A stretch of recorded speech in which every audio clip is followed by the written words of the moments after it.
We're going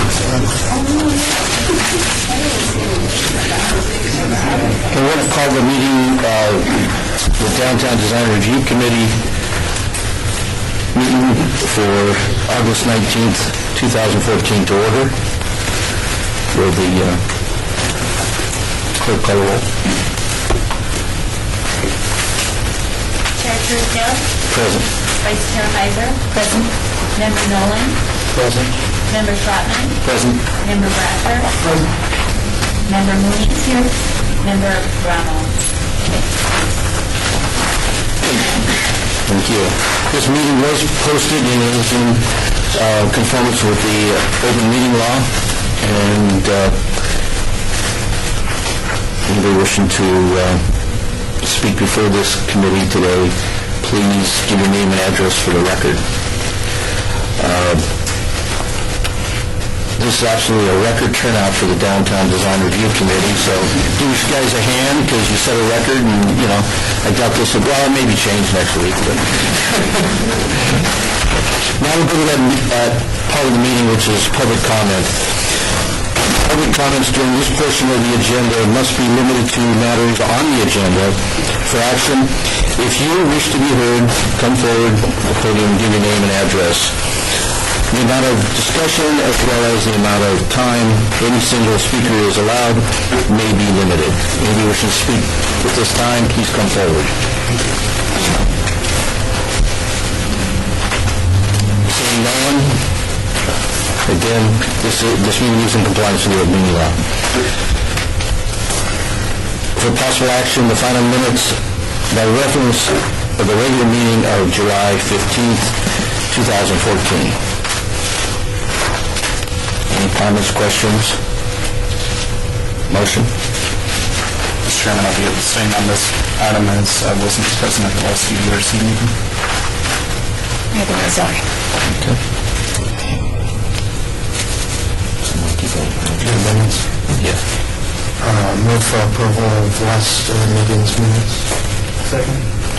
That was seconded. All those in favor, say aye. Aye. Opposed? Please note that Commissioner Heiser and Commissioner Trotman were not at that meeting. Now we go to item 5, ARC 55366, DDRC. Mr. Chairman, before we begin, Okay. I just want to take care of this one housekeeping item, Absolutely. and then we can begin with the items. Item number 12, which is SCP-5523A. Staff asked that this item be stricken from the agenda. Anybody here wishing to speak on that item 12? Seeing no one. Commissioners? Committee? Okay, so... These are actions, right? Chairman, we need some action to strike. Yes, I was waiting just for that. A motion to strike this item from the agenda. Mr. Chairman, I make a motion to strike item number 12 from this agenda. Can I second that? Motion is to strike this item. All those in favor? Aye. Opposed? This item is stricken. Thank you. Now we'll go to item 5, ARC 55336, DDRC non-public hearing, applicant City of Las Vegas, owner ProView Series 17 LLC for possible action on a request for a signage design review for 2 proposed freestanding signs and 2 proposed wall signs at an existing parking facility with waivers to allow no illumination where at least 50% LED or neon is required along Carson Avenue, and at least 75% of neon is required along Las Vegas Avenue, or Las Vegas Boulevard, at 200 South Las Vegas Boulevard. Staff? Mr. Chairman, the applicant is proposing 4 freestanding signs on the perimeter of an existing public parking lot that will be replacing 3 temporary banner signs that expire in October of 2014. 2 of the signs will face Carson Avenue, while 1 each will face Las Vegas Boulevard and 4th Street. Each sign is 40 square feet in area, stands 9.5 feet tall, and is set back just behind the existing wrought iron centennial fencing that is on the exterior property lines. Each sign is proposed to consist of non-illuminated aluminum with printed faces advertising public parking. The waiver request concerns signs A, B, and C, all of which contain no neon or animation in the scenic byway overlay, where at least 75% is required for each sign. In addition, each sign requires future approval of a variance to allow a reduced sign setback from the property lines and to allow the 2 freestanding signs on Carson Avenue where they're not allowed in the special signage area of the downtown casino overlay district. After this item was published, the applicant worked with staff to revise the plans to show all 4 signs as freestanding rather than attached signs on Carson to the Centennial fencing. Staff supports the current sign standards, including those in the scenic byway and the downtown casino overlay districts, and therefore recommends denial of the request with conditions if approved. Okay. Is the applicant present? Please come forward.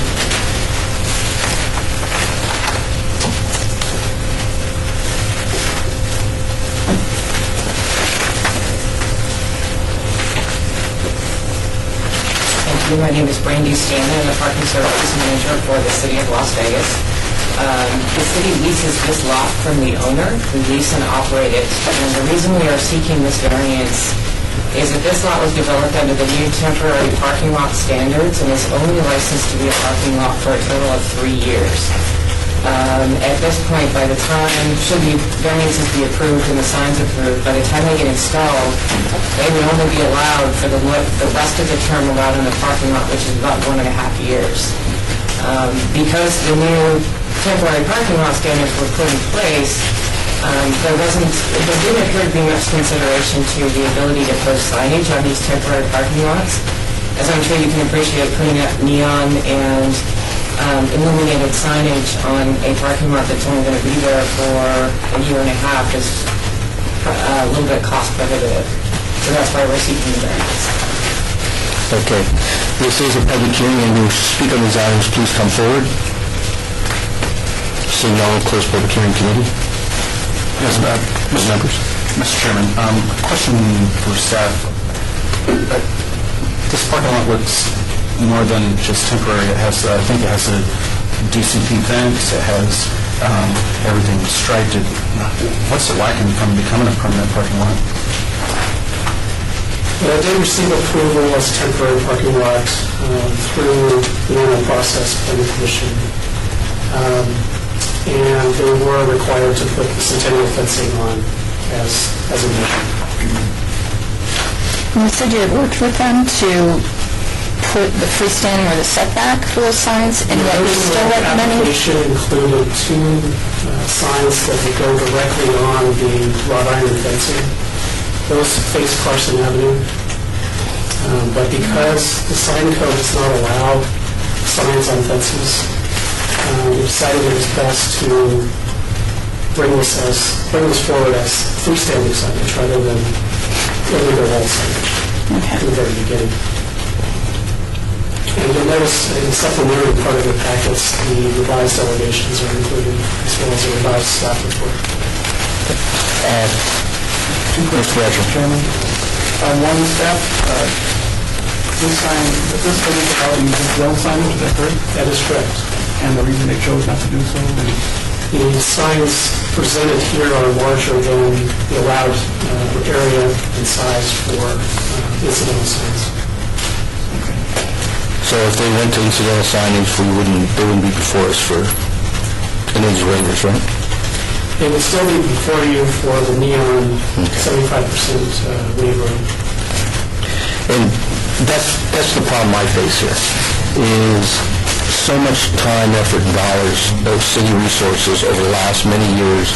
I think several people on this committee in their private world have all been victims or beneficiaries of the scenic byway requirements. And being a temporary parking lot, I understand, but how do we ask a landlord that may have a tenant for 2 years to go through the expense, which in our own definition, at least under this scenario, would be temporary, to reach to those expenses and those investments where, and we don't have the same standard on the city government. And this is not, I'm glad you're here today. People don't come down and see us much at these meetings.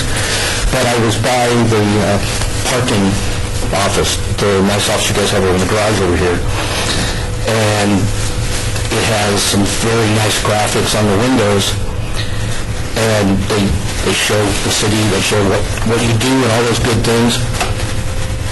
But at this committee level, we say no to those signs routinely for the same type of signage. So I'm sitting here trying to weigh, how do we ask businesses and tenants within the community to meet these financial standards and these investments into these even temporary scenarios without having the same burden. The city byway, to me, is a special asset that we keep promoting, and we've been very reluctant to waive those issues. So I guess if there's a way to find some kind of middle ground, I would think that would be, otherwise, let's just go. Chairman, Yes. 2 more clarifications for staff. A temporary parking lot has an approval once for 3 years, but it can come back for another approval for another 3 years, is that correct? That is correct. So technically, a second approval could come in to allow that temporary parking lot to be there an extra 3 years. Yes.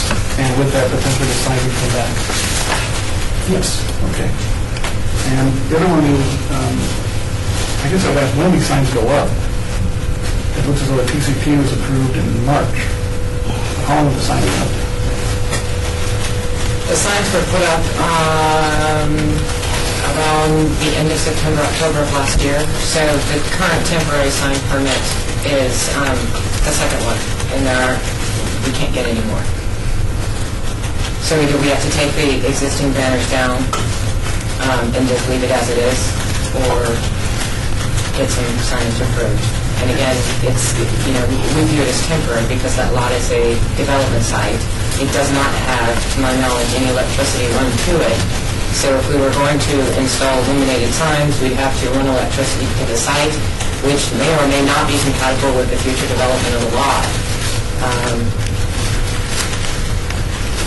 Chairman, Yes. I'd just like to say I agree with you. I think that the waivers we have granted for non-illumination or not being on the scenic byway were basically for signs that weren't really visible from the byway because they're down other side streets such as Hoover, Silver Loft, or the new banquet facility south of Charleston on Las Vegas Boulevard, where the visibility of those signs, even though they were not neon, the visibility is very little or none.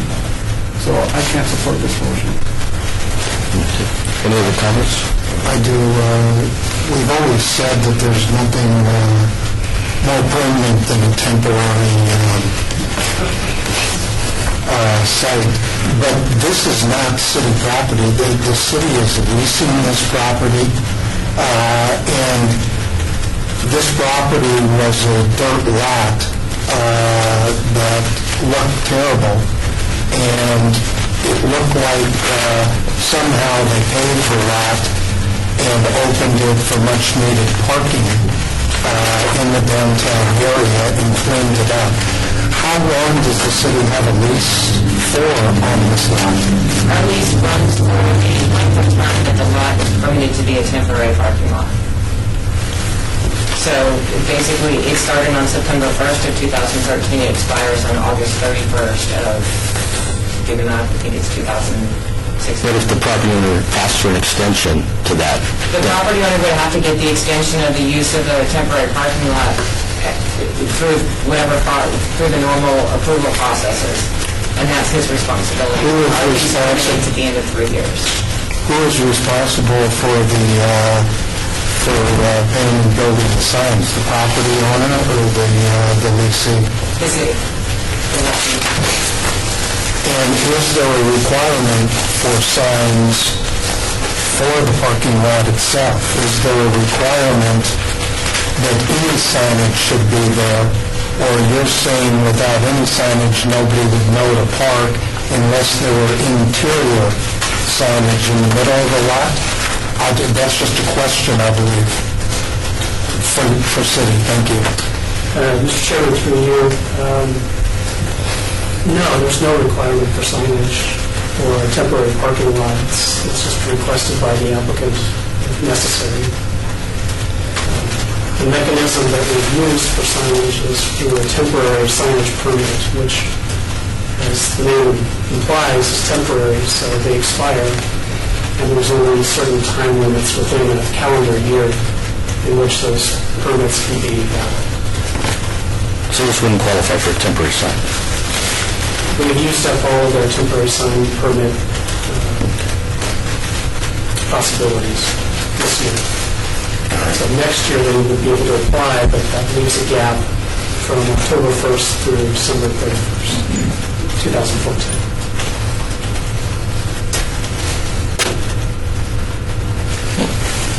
Any comments? Motion? Chairman, I make a motion to deny ARC 55336. Is there a second? Second. The motion's only seconded. All those in favor are for aye, and a yes would be for the denial. Please say aye. Aye. Opposed? I'm opposed. Opposed to? Opposed to, and I'm agreeing with what they're saying. I mean, if it's going to be an impermanent site, and they're only there for the next 2 years or whatever, it just doesn't really make any sense to me. Is there a way to make the signs smaller so they're not still coming up for this variance? Or, is there anything that can be worked out? So it just doesn't seem to be very logical to have them have to illuminate this. And Staff can work with the applicant to possibly do some incidental signage, but it wouldn't be able to be attached to the fence, which was one of the problems that we had in the beginning. well, but they proposed that it not be, right? Isn't this setback here? They are, but freestanding signs cause problems in and of themselves, in that they are too close to the property lines, and two of them are not allowed in that special signage area downtown. So changing the size or making them smaller or anything doesn't really have any effect on whether or not they still... Once on Carson, no. No. And we do have an approved motion, so at that point, sorry, your application is not approved. We'll go to item 2, item 6, actually. ARC 55371, DDRC, non-public hearing, applicant owner Sahara Development LLC, for a possible action on a request for a master sign plan design review for an approved commercial development with waivers to allow no exposed neon, where at least 75% is required, at the northeast corner of Sahara Avenue and Las Vegas Boulevard. In the C2 zone. Mr. Chairman, the applicant is requesting approval of a master sign plan for an approved commercial development that includes a large anchor tenant, which is Walgreens, and several smaller tenants. Signage includes 2 large full-motion LED video boards, 1 stylized W Walgreens logo sign, 2 Walgreens strip signs, 14 tenant signage spaces, and 4 window signs dispersed throughout the first and second levels, and 2 incidental signs at the rear driveway. Overall, the applicant is proposing an imaginative and coherent sign plan. However, the 2 LED boards are not in conformance with the Las Vegas Boulevard Scenic Byway Overlay District illumination requirements, and therefore staff recommends denial. Okay. For the public record, I do own an interest in the property adjacent to this, and while I don't believe I have any conflicts in voting on this, I will abstain as an abundance of caution.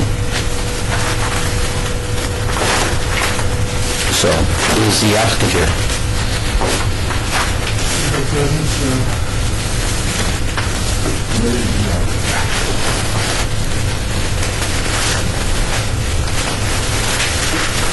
Good afternoon. June? I don't know if you can share this. This works? I'm John Concern with Modulus Architects in Albuquerque. I'm doing this here as Modulus Architects. And this is Don Wallace with the Sorensen Group and Sahara Development. He's one of the owners. We're here to discuss this project. I'm hoping that everybody has visual information from them that is submitted in the packet.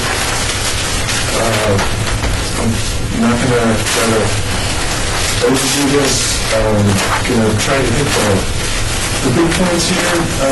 This site, which you're probably all familiar with, I imagine, especially the chairman, is at the gateway to the city of Las Vegas.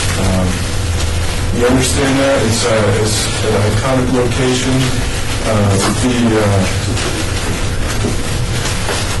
The Las Vegas Boulevard Scenic Byway Overlay District description of this area discusses the importance of that as a gateway to the city, the real city.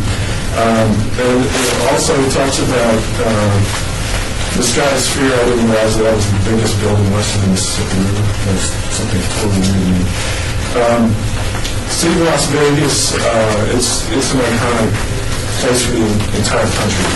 First time I came through here was around 1969. I was about 14 years old. It's even back then, before the district, the lower strip was developed. At one time, the intent of this byway corridor with the lighting features, I understand that, and I totally respect that. I respect what the city's trying to do. I've never been to the Neon Museum. I'd love to go there. It's on the bucket list. Mr. Chairman, I saw your hotel and movie a couple weeks ago. Nicholas Cage. It's an important place, and we recognize that. In fact, the design of the building is intended to respect the gateway aspect. It kind of rises toward the city. It wants to act as if it's a gateway feature. So we did the best that we could to respond to that. This project went before the City Council in 2009. It was approved. The animated signage was approved. It was already on that. Planning Department, City Council approved it. It went back for a minor amendment because in 2010, the extent of the signage was reduced for economic reasons. That was also approved. No mention of anything about the byway ordinance up to that point. In the meantime, the anchor tenant Walgreens came on board with the project. Walgreens sells more chapstick and Hangles medicine in Las Vegas than our private carries the rest of the corporation. The city was great wonders for Walgreens. Walgreens wants to be there. Part of the lease agreements were developed with the approved City Council signage, some of which belongs to Walgreens. They're supposed to get 8-foot by 20-foot animated full-motion video, and that was on those original approved documents. We went back in for another minor amendment, and it was approved in March. That was a result of discussion about the design and how it really didn't necessarily, wasn't efficient use of signage for handling the responsibility as well as it could, and the building itself wasn't design as well as appearance. So we modified a few things on the exterior, but essentially the same signage was shown. If anything was reduced, but the same upper video and lower video full motion screens were there. The design work that we do is predicated on agreements with tenants. And the anchor tenant of Walgreens is inspecting their signage as it's been shown up to this point. So we were kind of thrown for a loop a little bit by finding out that according to the planning department, we're not in compliance with these two full motion video signs. So we took a closer look at what the intent of this downtown the Scenic Valley Overlay District is all about, what it says, because I've done developments all over the Southwest, and every municipality is different. Every municipality has different requirements, and when you go to the municipality, you can check their ordinances and see what you need to comply with. In this case, the ordinance states that for any development within the Las Vegas Boulevard Scenic Byway Overlay District, at least 75% of the total signage surface areas for that development must consist of illuminated signage in the form of neon signs, animated signs, or a combination thereof. So we assumed we were in compliance because the signs in question are animated signs.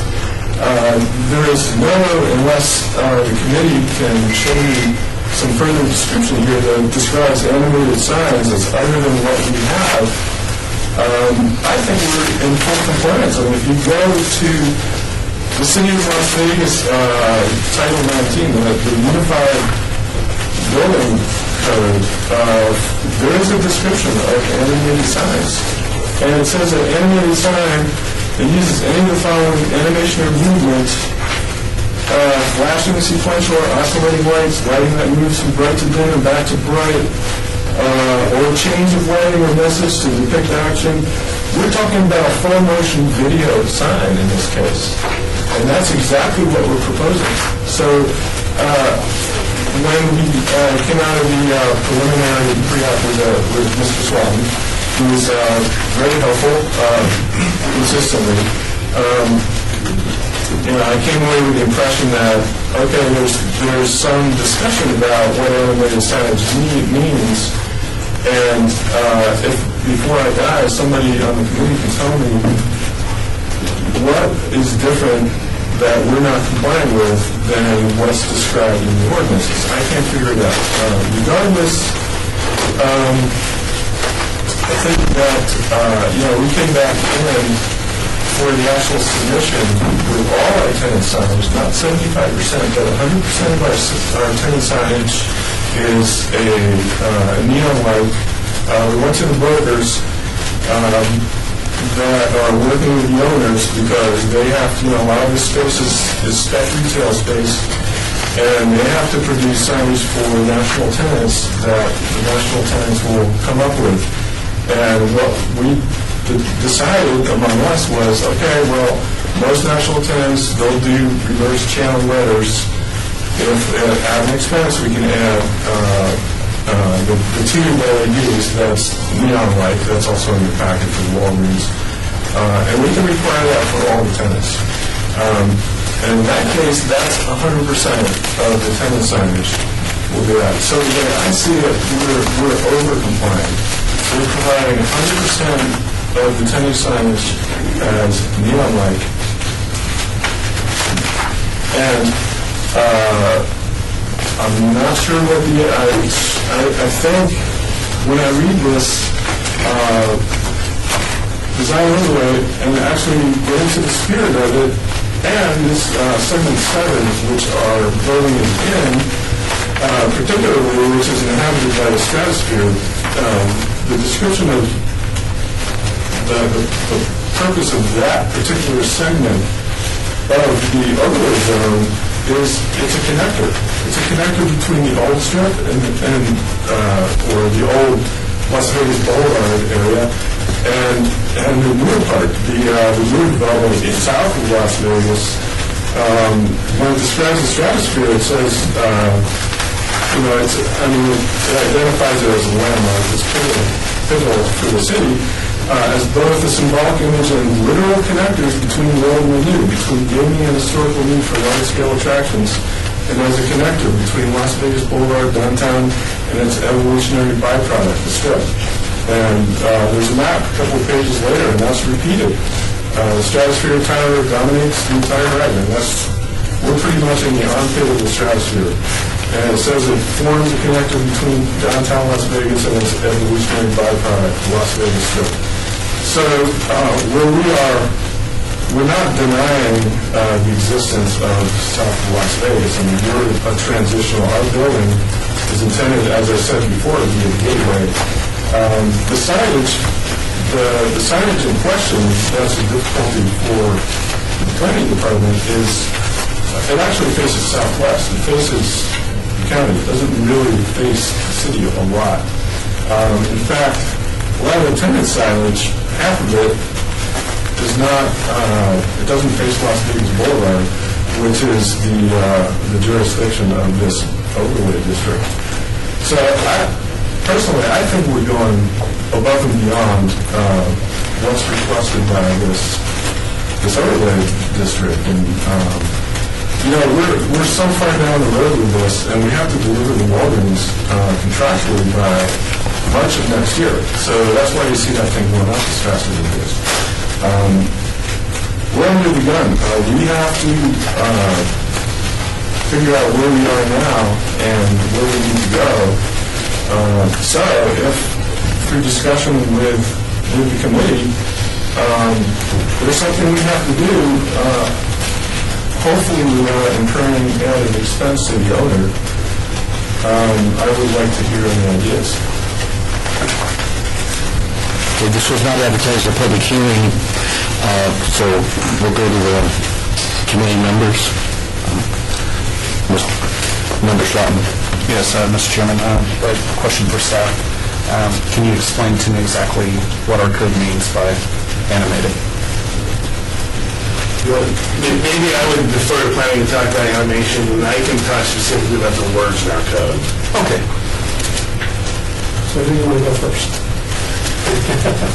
Go ahead. Okay, so the scenic byway overlay requires 75% of each surface area of each sign to be neon, animated, or a combination of both. If it hasn't met the neon standard, we've deferred to the committee in terms of interpreting that however they want to. Whether the animation means scintillating lights, whether it's flashing neon. LED has not been typically something that this committee has supported in the scenic byway overlay, but can improve through waivers. We've always interpreted the staff as not meeting the goals of the scenic byway overlay, and the original purpose of that was to maintain the funding for improvements in the byway.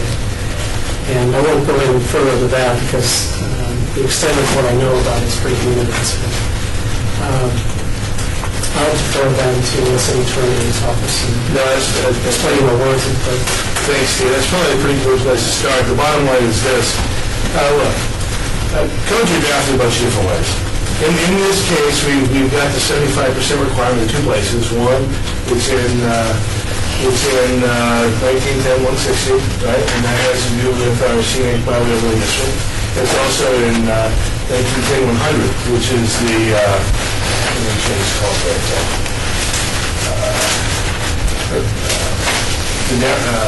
downtown casino overlay district. But the fact of the matter is, in both places it talks about we've got at least 75% of the total surface areas for that development must consist of illuminated signage in the form of neon signs, animated signs, or a combination thereof. Sometimes the way our council approves our code is to set an absolute standard. It's either this or this. Sometimes the council, when it comes to commissions like this, where we have experts in a field, we draft the code to draw upon your expertise and your discretion in looking at these applications. In this case, that is what we have. It says 75% of neon, or animation, or some combination thereof. Well, you know what? When staff is looking at these applications and come forward, they understand there's discretion that is placed within this body to determine what the intent of these sections are. And I can tell you, since I've been sitting in this chair, neon's been a pretty important part of this conversation at almost every juncture. And so, staff, when looking at this, looks at that through those glasses. Neon is important to this board, and so when we hear from the applicant, we've looked at definitions, we've looked at this and that, nowhere does it say it must be neon. Well, that's right. The city council didn't prescribe that something must be neon. What they said was, we have a commission that has some certain expertise in a general area. We're going to leave it up to them to determine how much neon, or how much animation, or how much movement is required in these signs. And so the code leaves that to your discretion. So I don't know if that answers your question. It does. Okay. And Mr. Chairman, I'm going to continue. Go ahead. I think this, at least from my standpoint, we'll hear what everybody else has to say, but I think this meets the design intent as far as the way I look at it. I mean, there's neon signs all over the building. You didn't waver on that. There's, from the way that I see it, I see this as being an animated sign. I think, when somebody drives down, it's not just some bare sign with no lights at all on it. I think it very closely hits exactly what we're looking for. The only thing that I would say, and Mr. Lewis can correct me if it's already in our conditions, but just want to make sure that the condition of the 300 nits that we apply to every other application applies to this LED sign, and that really look at putting some type of meter or something on there so it's not blinding people. Every time an LED sign comes before us at Planning Commission or here at this board, I stress that, and I'm quite frankly frustrated with going down the road seeing LED signs that are just blinding and changing messages from dark messages to very bright messages which blind the drivers. So that's my comments. That brings me to a question. So if we're having animated LED signs, do we have any idea what the content of those signs are going to be? Because you mentioned something about beer, so is this going to be an LED signage about a special on beer and Walgreens at that time or something? Because then I don't feel like something like that goes along with our scenic byway process. And I know we've had concerns about content of animated signage in the past because they're so easily changed. Yeah, Chairman, if I may, this is always a difficult question, and we talk about this constantly, not only here, but in Planning Commission and City Council. Once we're government entity, once we approve a sign, the courts have pretty consistently says the government entity can't control the content of the sign, right? Now, there are some limits to that. We have an obscenity statute, right, and ordinance, I'm sorry. And obviously, if they were in violation of some obscenity ordinance, we can go down and we can discuss with them the parameters of what that ordinance means, what it says, what the concepts of our Constitution. If what you're asking me, as we've been asked before, is can we place conditions and limits on what can be shown on the sign, the answer is not necessarily. Right? Once a sign, as an example, there's a sign for a children's club along I-15 called Treasures, and there was this was 10 years ago or 8 years ago, there was a long conversation about that LED sign that was along the freeway. And the question was, can we tell them they can't put certain images up on the sign? We said, well, the answer is we can try. They can sue us, or we can just condition it a certain way and we can sue them, or we can take action against them. At the end, there were no conditions necessarily restricting what could be shown on the sign, but in the last 8 or 10 years, we haven't received the complaints that we might have thought we would receive based upon what they've chosen not to, or what they have chosen to show on the signs. That's one example of one of these signs, and what it is we tend to do. This is a very difficult part of signage regulation, because the courts have said time and time again, if you want to allow an animated sign, lots of things can go on animated signs, and just be careful what you ask for. And so the truth of the matter is, since we've had animated signs for the last 10 years, I think things have gone pretty well. And when there have been issues, the issues aren't presented for very long. That's all I can really say. It's not a good direction, but as Rick or Trinity will tell you, this is about what they get whenever they ask me about content regulations on signs. Would it be limited to on-site advertising? The question is, you would like to limit them to on-site advertising? So what we've done in the past is our codes have required on-site advertising, right? If you... Well, just to clarify the point, this is an on-site sign we're talking about, the master sign plan. Yeah, this is... So we're really not talking about off-premise content? Okay. No, so that's... I was going to get to that point. Okay. They don't net, because this is an on-premise sign, they're not allowed to advertise for something that's not within their store, right? So they're not going to get to advertise for Cheetos on their on-premise sign, or one of the casinos on the strip, right? Now, if they have a bottle of Patron in stock, they could advertise their Patron. I have a question. On the LED, I understand the LED on the sign that we're looking at on the screen here.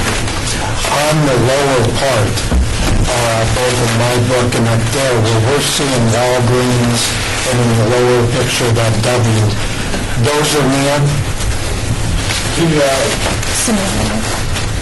Where it says Walgreens here. Yes, those are, the W on the east side is not. It's not part of it's facing east on the side. Okay.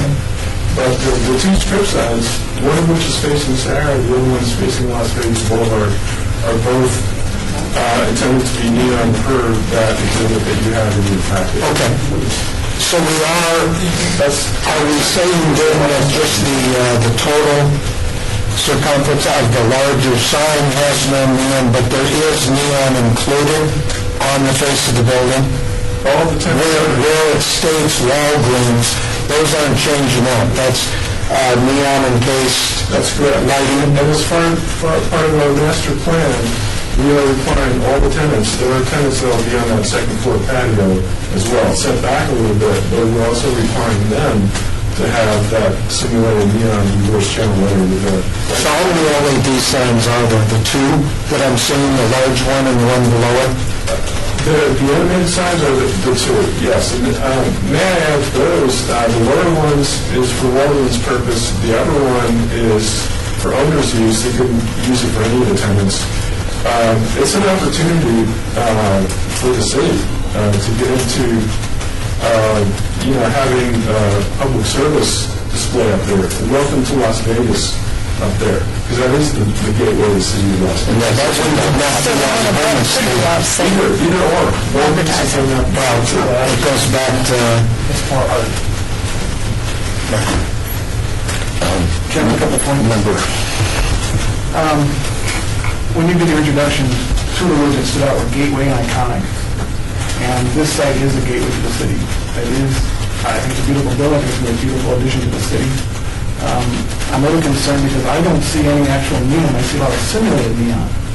So my point on this is, part of the scenic byway, the reason we were granted that, it's a very important designation for us, because it's the only one in the state of Nevada. And the reason it is a scenic byway is because it's to preserve the signage and art. is one of the quotes, and I can't quote it verbatim, but the sign maker's art is the neon. That's what got us the designation on the Las Vegas Boulevard. What I see here is more of a progression of the signage art, where you're using LED to simulate neon. So, This is a transition to the old. I understand, but my point is the scenic byway is there because of neon, not because of simulated neon or, box signs that are internally illuminated. It's for neon. So, Yes. but my understanding is there's no neon on this sign, on this copy at all. The person, the experience of the person driving down the street, they're not going to know the difference. The neon vendor in the studio, yes, they're going to have less neon. There's less of any at all. But there is, the window signs stipulate. Can you identify them on the site plan? Yes, I can point them out there. They're actually, instead of patrolling, we could have a medical marijuana dispensary up there. Chairman Bundy, this is a display at Yesco that shows, it compares the LED with the neon, and there's a pretty big difference. In terms of the glow, there's a warmth to the neon, whereas LED does not have that warm glow.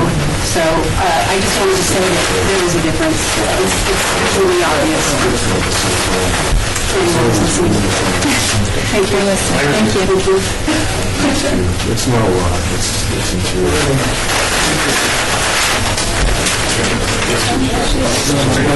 Yeah, we need to have these conversations public to everybody. So, for clarification, on the elevation, there's 4 window signs identified as letter G. That is 39 square feet. That's neon. So 39 square feet, and then I would say ground level storefront. Steve, that's on the next slide, I think. And I believe I said this in the pre-app meeting. I love the neon is great. But in terms of marketability to tenants, it's the owner, the tenants are required to maintain that neon, and it is, the initial cost of neon or the simulated neon is probably about the same. I'm guessing it's like $30 a linear foot. And it's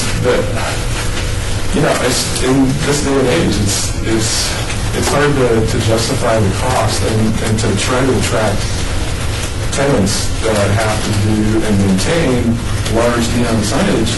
It's a burden. So I think Wouldn't that be part of your lease? I would imagine, as a condition of your lease? yeah, but that's an additional expense that they would have to come up with to want to rent the space at a certain cost per square foot. It's making it tough. Chairman, I think in the past, question with staff. Yes.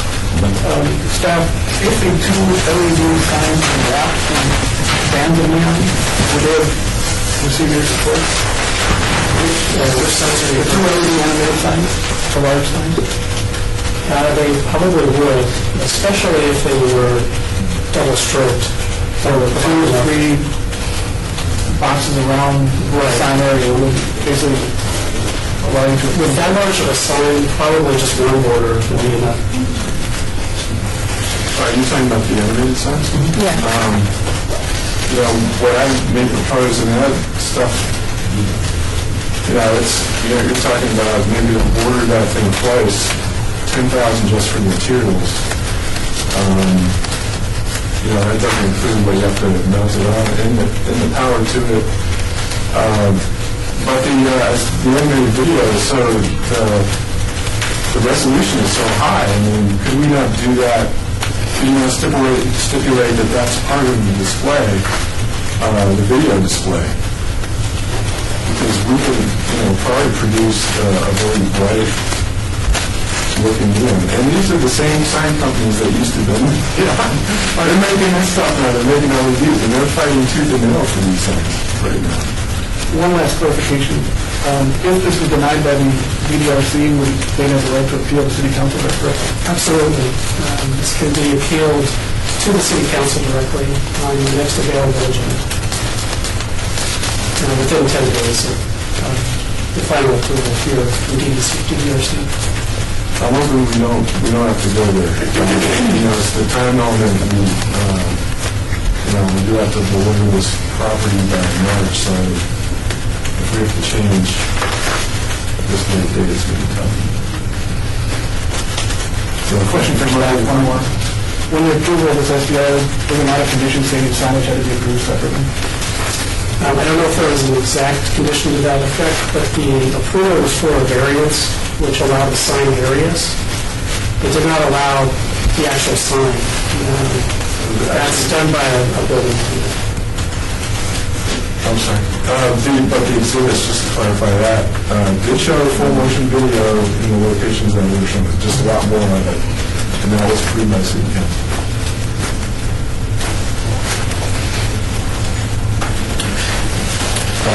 I go back to the question I already asked. I said on the Walgreens sign, was that neon, and you stated it was. Simulated neon. It's tube. It's LED in the tube that looks like neon. And if you look at your exhibit, You can put it away from the scene.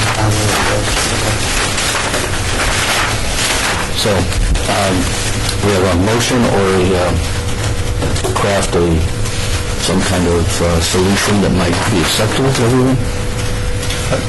Mr. Chairman, I still believe the same thing that I've stated at the beginning. I think it meets the design intent, and I think the LED signs meets the design intent of the animation. I heard Courtney earlier talking about it doesn't have the same glow. I haven't seen that. I'm going to have to go take a look at that, but I do have a LED cold cathode and incandescent light fixture sample that I've brought today, and the LED actually does resemble a lot of the same characteristics as the incandescent, being that it's warm, and so I think that there's a process and a way to make these simulated LEDs look like neon. So I'll craft a motion, we'll see where it goes. And I would, before I craft my motion, I'd see Mr. Lewis and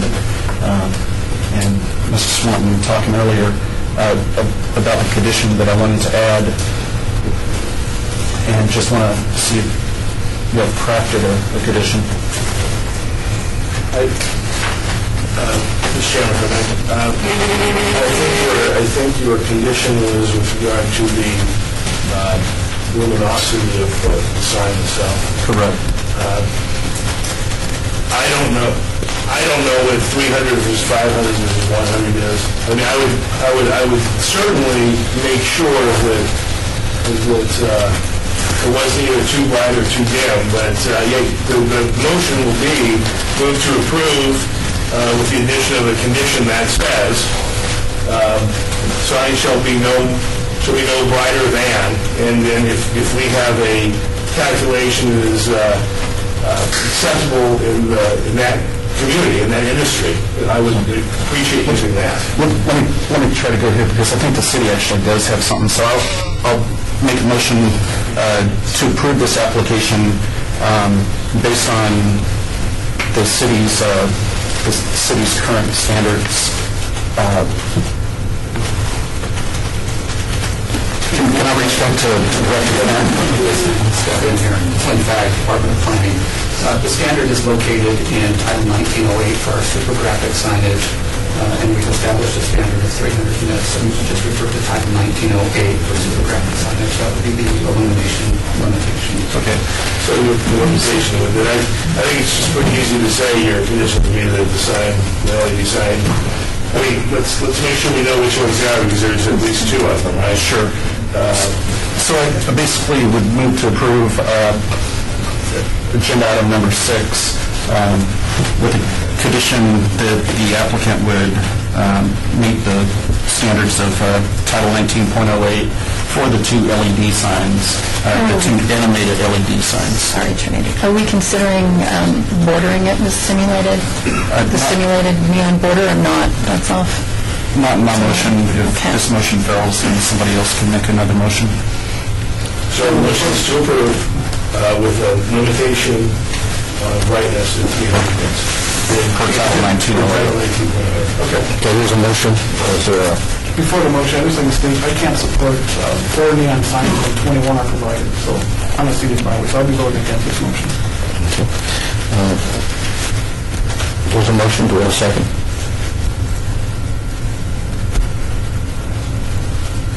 Another question, sorry.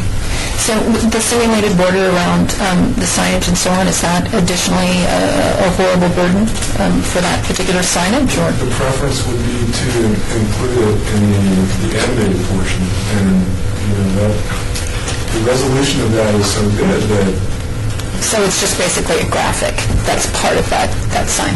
Okay. Okay. There's a motion on the floor. If there is a second, in the absence of a second, the motion would fail, and we will seek another motion. Chairman, I would make a motion to deny ARC 55371. Okay, there's a motion for denial. Is there a second on that motion? second. Okay, there's a motion and a second. All those in favor, a yes would be for the denial. Signor? Aye. Okay.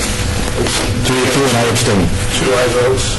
2. 3 aye votes. And there's an abstention for 3 in this way. So that motion, or that, your application does fail. You are able to appeal that to City Council within 10 days. Appreciate it.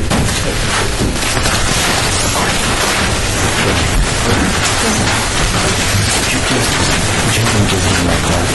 We have made it. Mr. Chairman, before we move on, I'd like to have Department Chair's discuss the medical marijuana establishments and procedures that we're going to follow today. Members of the committee, because this is new territory for you all, I just wanted to go over again what you are looking at today and the criteria that you will use to review these applications. We're going to try and keep it fairly simple for you. There's 2 things that we are asking the Design Review Committee to look at. Number 1 is to review the elevations for these projects to make sure that they conform to the requirements in state law for medical marijuana facilities. And basically, the language in state law is that these establishments be professional, orderly, dignified, and consistent with the traditional style of pharmacies and medical office. So you're looking at the elevations to make sure that they conform with state law in terms of having a professional, dignified appearance. And then secondly, we're asking you to review the signage conformance to the requirements in the city's zoning code for medical marijuana facilities. They're limited to a maximum of 30 square feet. They are limited to wall signs. There are dimensions that they have to conform to. And then if they are illuminated, it can only be internal illumination, no external illumination. So those are primarily the 2 things that we're having you look at today for medical marijuana facilities. On next week's agenda, not on this week's, on next week's agenda, you'll be looking at applications that fall within the scenic byway overlay. And that's one of the reasons why we wanted to bring this entire group of applications to you, is medical marijuana facilities aren't permitted to have neon signage, and only the Downtown Design Review Committee can waive that requirement. So again, that will be on next week's applications. You won't see those on this week's applications. So again, what you're looking for is, number 1, the elevations to make sure that they are professional, dignified, and consistent with traditional style of medical offices and pharmacies. And then secondly, to make sure that they conform to the limitations that we have for the size, area, and illumination for medical marijuana facilities. In certain cases, you'll see applications where their signage may be slightly too big. We have placed a condition on approval that they reduce the size of those signage so that we can forward those on. Basically, what's going to happen is after you all review these and make the finding, you forward those findings on to the Planning Commission and City Council. Planning Commission will consider these applications in September. City Council will consider these in October. For the applicants who are here in the room, based on the amount of time that we have available, let me just give you some guidance. Again, since the committee is only looking at the elevations and the signage, I'd ask that you restrict your comments to talking about the appearance of the building in terms of the color scheme and materials of the building, and then about your particular signage in and of itself. We a presentation in terms of your qualifications or anything like that. That's something that Planning Commission and City Council will consider. We're only looking at the elevations and the signage today. So if you could keep your comments limited to those items, we would appreciate that. And again, we have a limited amount of time, so we'll try and make our presentations to you very brief. And this committee has nothing to, we're not here for the merits, for or against. If you like it, you don't like it, we got nothing in that hunt.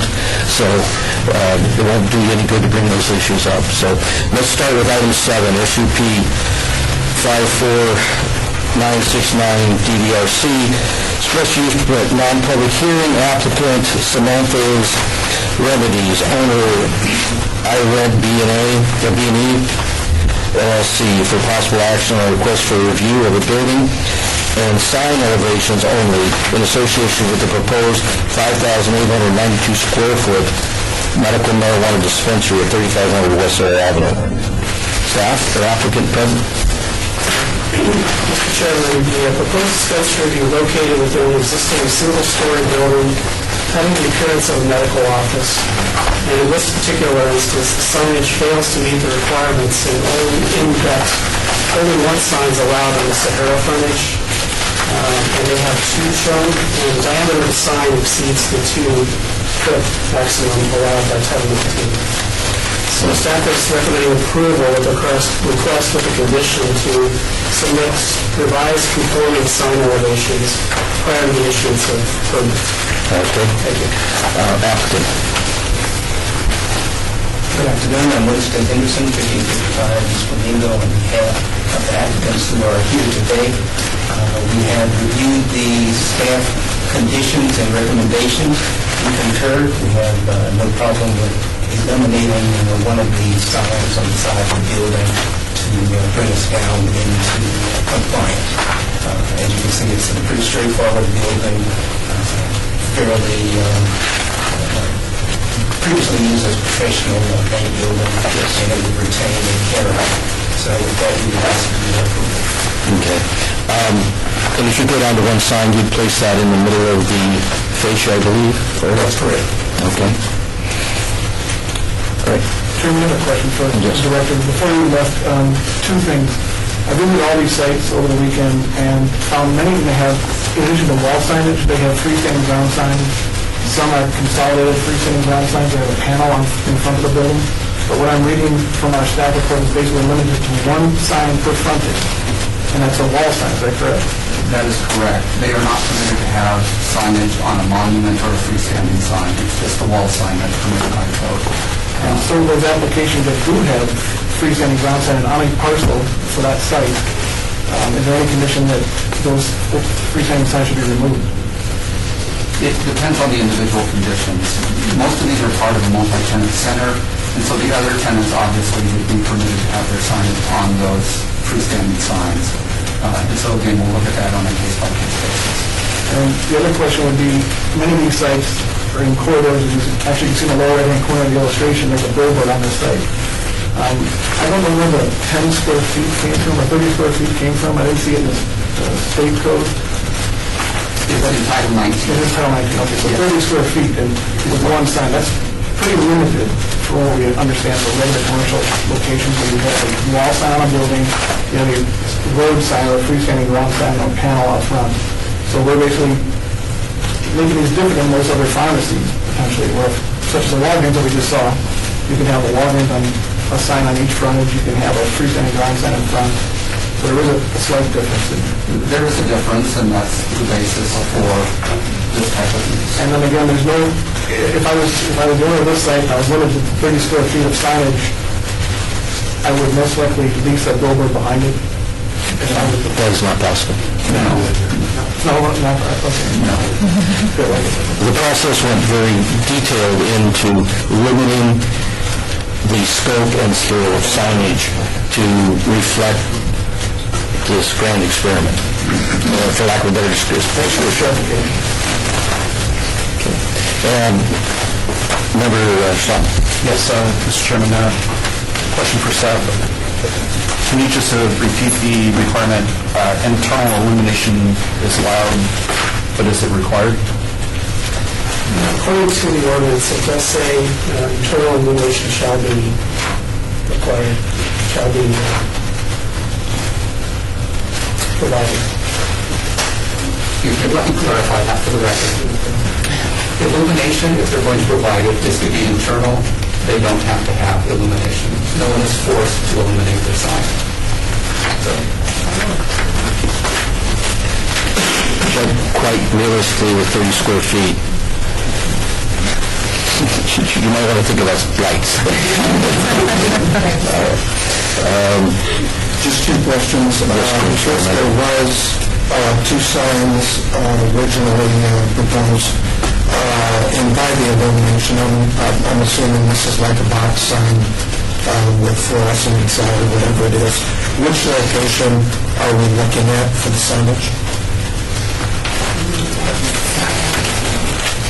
I think I'm seeing two on this. Those are two different locations, though, are they not? And we're saying there can only be one? Correct.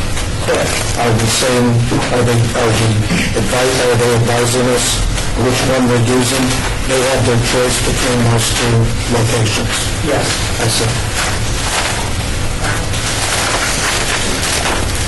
So simple as it's going to be? All right. Okay. If there are no other questions, we entertain a motion. Chairman, I make a motion to approve SUP 549697 with staff condition. Okay, do it in a second. I'll second that. Before we vote to the motion maker, is that with the added condition that they take away one sign? I was looking at condition 2, which is Yeah, that's a required condition in that. Okay, all right. Thank you. So there's a motion and a second. All those in favor say aye. Aye. Opposed? That is approved. Item 8, SUP 55180, DDRC, special use from the non-public hearing, applicant Nevada Wellness Center, owner Shoshone Cattle and Land Development Company, for possible action on a request for a review of building elevations and sign elevations only in association with the proposed 6,858 square foot medical marijuana dispensary at 3200 Valley View Boulevard. Applicant present? Do we have an applicant on this item?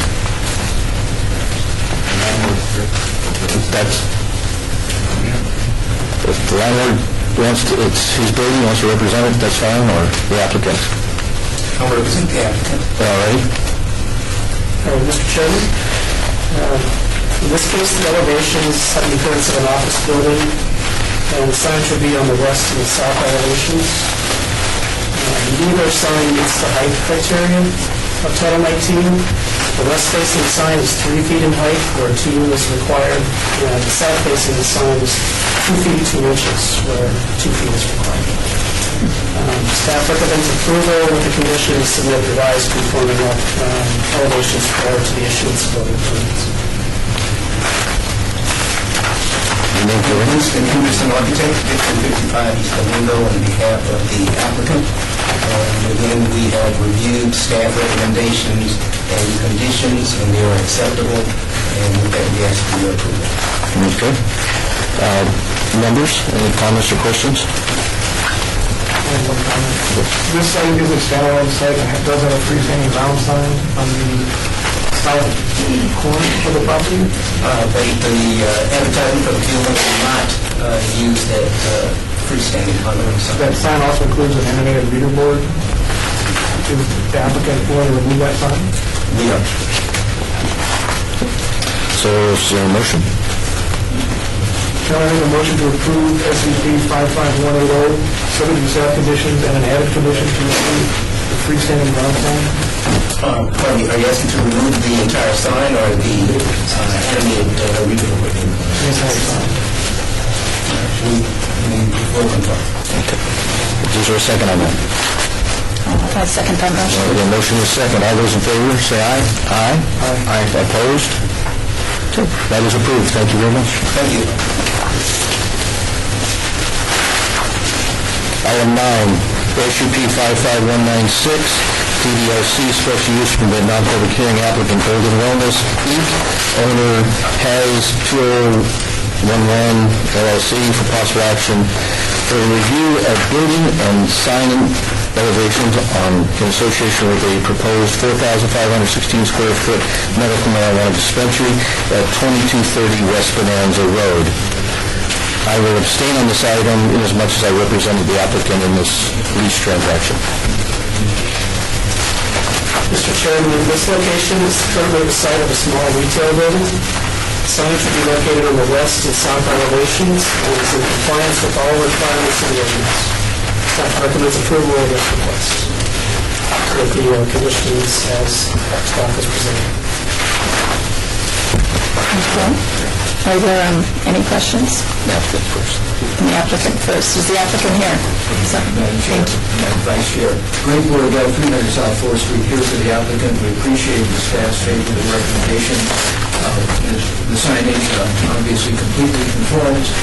This is an older building that is in need of remodeling, and that's what the applicant intends. It enhance the landscaping, do a small addition to the property, retreat the fascia. In response to Member Bratcher's questions, there is a large freestanding sign on the property that will be entirely removed, and the fascia signs will conform to code. Okay. Do you have any questions from the board?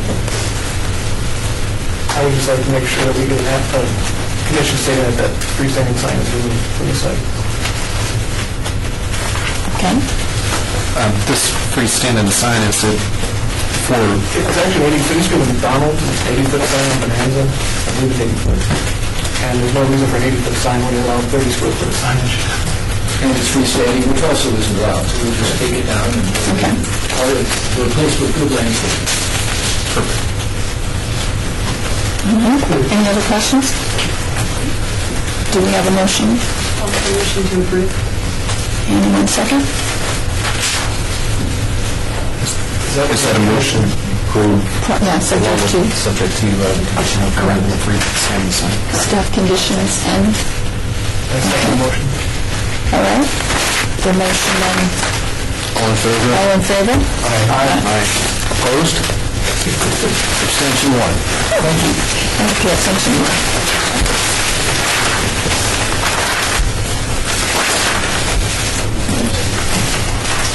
Item 10, SUP 55206, DDRC special use from the non-public hearing.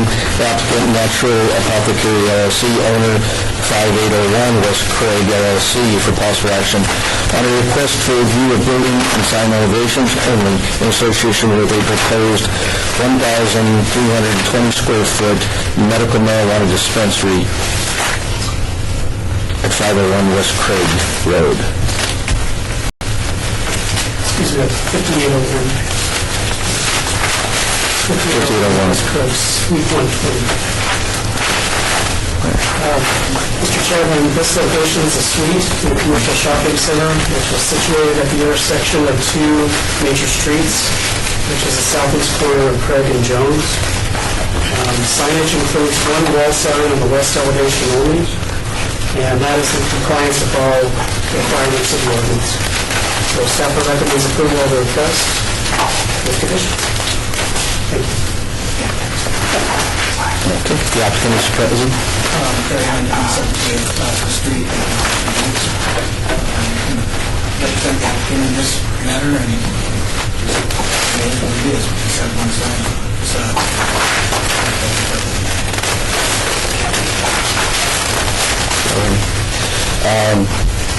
The reason I ask, I did this once before and I thought this showed up as a production facility, which seemed odd. When the city first... And the suite next to it, there, over production facility. Okay, but just thanks for the clarification. Any questions from the members? All those in favor? I mean, a motion, please. Mr. Chairman, I make a motion to approve the signage as we see. Okay, is there a second? Second. The motion is second. All those in favor, say aye. Aye. Opposed? That is approved. Thank you very much. Those are all conditions, the regulations, it's too much to do with all conditions. Okay. We'll make sure we have all the conditions. I don't think this one has conditions. Now, item 13, SUP 55242, DDRC special use permit, non-public hearing. Applicant, Premium Produce City, LLC, owner Woodrow P. Porter, for possible action on a request for a review of building. Mr. Chairman, it should be item 11. Yeah, you're right. We skipped that one, that's good. Okay. Let's go back to item 11. Item 11, SUP 55225, DDRC special use permit, non-public hearing. Applicant, Encanto Green Cross, owner Sahara Edmond Plaza, for possible action on a request for review of building and sign elevations only in association with the proposed 1,250 square foot medical marijuana dispensary at 5310 West Sahara Avenue. Mr. Chairman, this dispensary will be located within a tenant space in a small retail building having two frontages.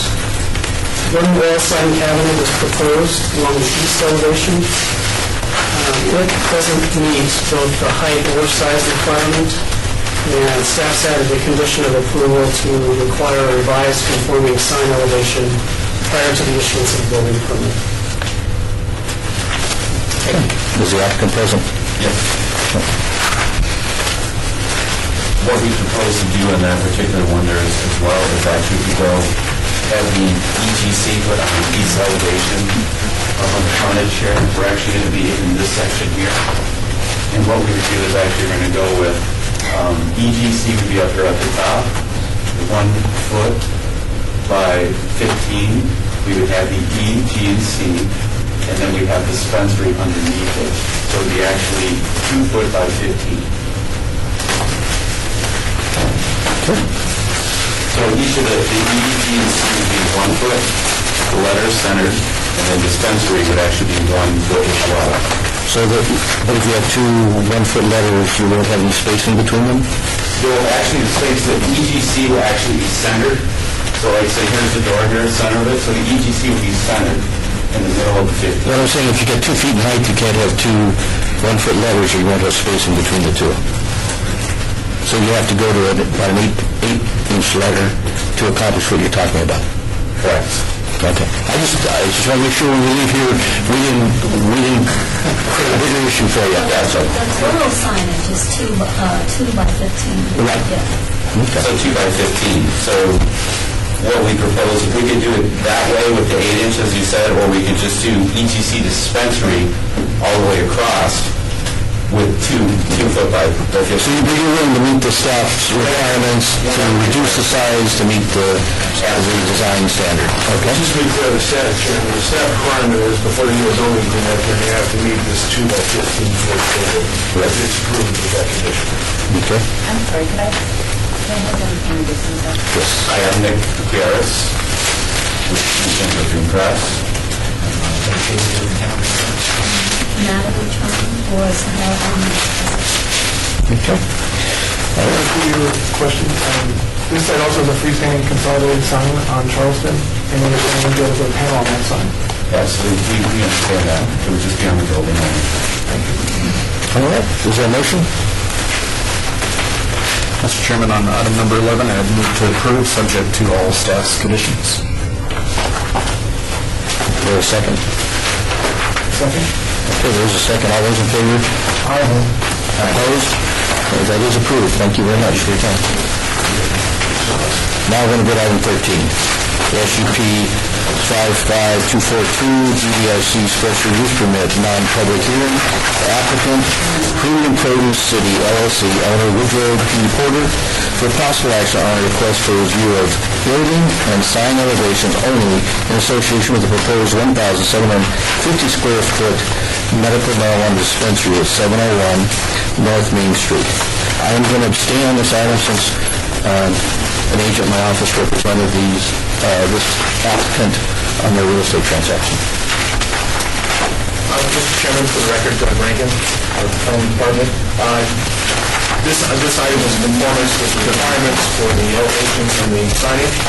One condition of approval, all development shall be in conformance with the site plan, building elevation, sign elevation, date stamp 7/23/14, except as amended by conditions here. Staff recommends approval. Okay. The applicant is again present. Yes, Madam Vice Chair, Greg Rogel, 300 South Fourth Street, here for the applicant. Appreciate the staff's favorable recommendation. The signage here meets your code fully. It will result in a net reduction of signage on the overall building. We would ask for your approval. Do you have any questions? What's currently in the building? The current building is primarily a auto parts and related use. This is a tenant space within the overall building. Any other questions? This is the sign on Main Street then that we're seeing? Yes, sir. And of course, that would not be available for our use as a freestanding sign. And by the way, it may have already been removed. Yeah, it was removed. In fact, I'll be silent on that point. I believe that photo is no longer there. I'm getting a mistake this evening. Okay, if there are no other questions, do we have a motion?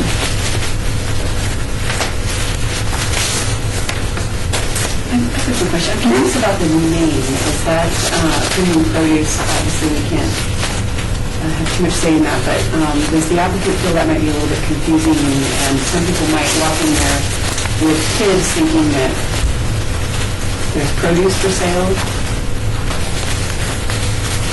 That thought never occurred to him. The concept he was trying to get across is that it's premium, and clearly it is a product, and so it seemed, if you're into the rhythm of premium produce, kind of fell into place. And so, no, we never thought that someone would come in there to buy something other than what's being sold. The internal signage will make it very clear that who the customer would have to be. I believe it could be worse if it's an organic produce. I had the same thought whenever I was reading this application, so. Well, I'll pass the thought along. We always have a kind of a public relations with premium produce as opposed to something else if you're into MRP or whatever that is. And I'm not here to regulate your name today. I'm just bringing it up to the point that both the same. Okay, so is anyone making a motion? Yes, on item number 13, I would move to approve, subject to staff's conditions. And the second? Second. So the item is approved? No? All in favor, sorry. Aye. Opposed? Opposed? Abstention 1. Abstention 1. And the item is approved. Item 14, SUP 55244 DBRC Special Use Permit Non-Public Hearing. The applicant Green Mart of Nevada, Charleston LLC, owner Yadella Living Trust, for possible action on a request for a review of a building and signage elevation only in association with a proposed 1,216 square foot medical marijuana dispensary at 1925 West Charleston. Mr. Chairman, Ted Lincoln for the record. The signage is in conformance to the requirements of Title 19. Staff's recommended approval. Staff notes that the elevations that we have, we are not supporting those elevations due to the colors of the building, but the applicant just passed out new revised elevations that I haven't seen yet, so I can't address those at this point. I don't have a copy. So I would recommend that the revised elevations be submitted due to the fact that the current colors of the building are ostentatious in nature. Okay, applicant's ready. John Burke, architect, 3471 West Cornville. And Councilman Tarkini asked for upgraded elevations. That's what you see before you. We've had stone veneers and decoration, dormers and gables to enhance the floor, stone pavers and decorative iron gates in the parking lot, lush landscaping, and antique wall that will conform with city standards. So we will certainly work with staff to submit the necessary documents to the frustrated about this. Other than that, we concur with staff. Members? Chairman, a question, staff. The revised elevation, to me, that's not a wall sign, like a projecting sign. That is correct. That sign would not be permitted as part of the ordinance and would need to be rejected. We will stipulate to redesigning the signs so that So you're saying the location of the sign will be the same, it's just... the location will be the same. So if the board sign is not permitted, we will, it will become a wall sign. Any questions? Motion? Chairman, real quick. It sounds to me like we need one of these. I need to find it in one of the other applications, but we're going to need a condition that says what's been presented is not necessarily approved. We're going to have to get site plans to the staff before a building. Let me see if I can find one of those for you.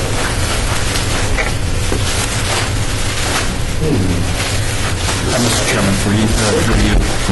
Seven.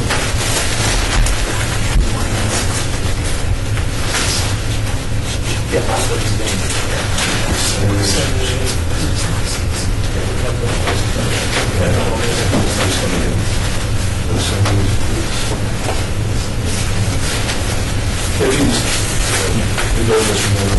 Chairman. Mr. Chairman, if I could ask the staff a question by Chairman Lewis is taking a look at that. Also, another thing is, this is a vertical sign versus horizontal, so would that exceed the 2 feet and then not be allowed? It possibly could. I can't tell from these elevations. There's no dimensions on them. It will need to be a wall sign versus a projecting sign pursuant to code, and that sign would have to be amended. And that's Mr. Lewis is crafting that at this time. Sorry, guys, okay. We'll see if the director likes it. Okay, so I would suggest replacing condition number 1 with the following condition. The signage is not compatible with Title 19 and it fails to meet the special use requirements. Revised sign elevations that comply must be submitted to the director for approval prior to the issuance of building permits. I would add another condition that revised elevations be submitted to the planning department prior to planning commission meeting in order to review those elevations for components of additional applications. And for the applicants here, I would just like Member Shotman and myself serve on the planning commission. I would expect that the planning commission, that we see the real final drawings, not, it won't be, well, you can bring something in later and you might be able to make it pretty. Those will be all in one day, yes or no.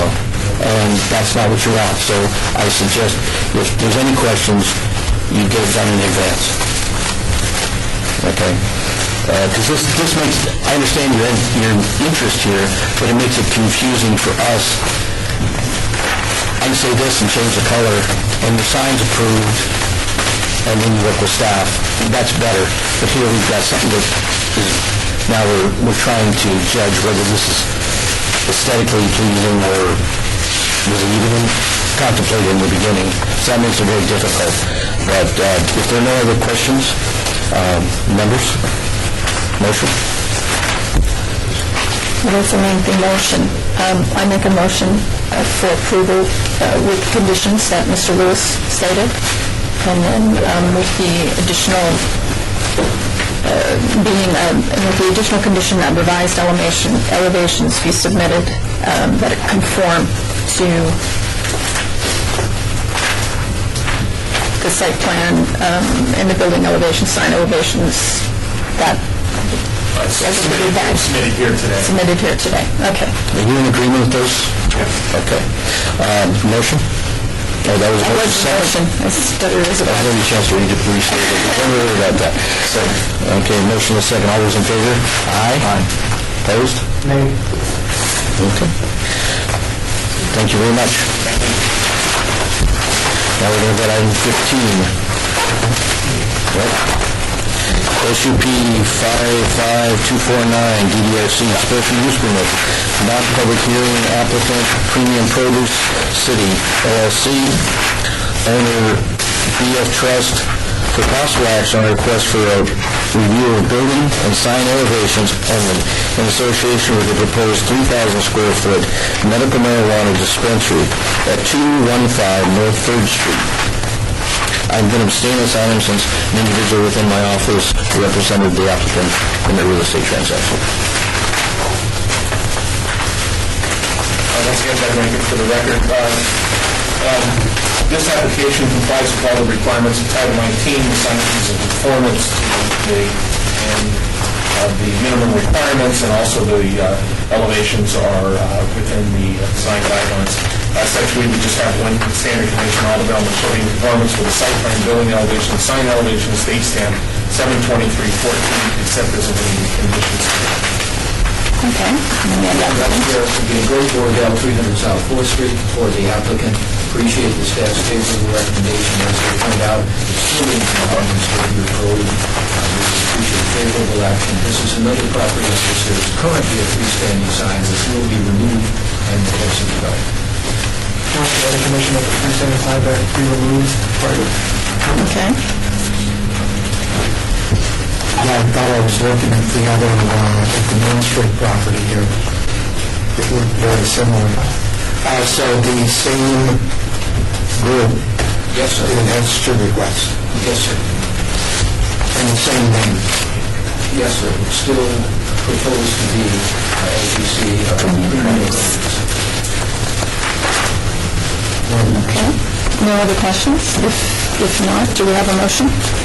Vice Chairman, I would make a motion to approve item number 15, SUP 55249, subject to staff conditions and the added condition that the freestanding ground sign be removed.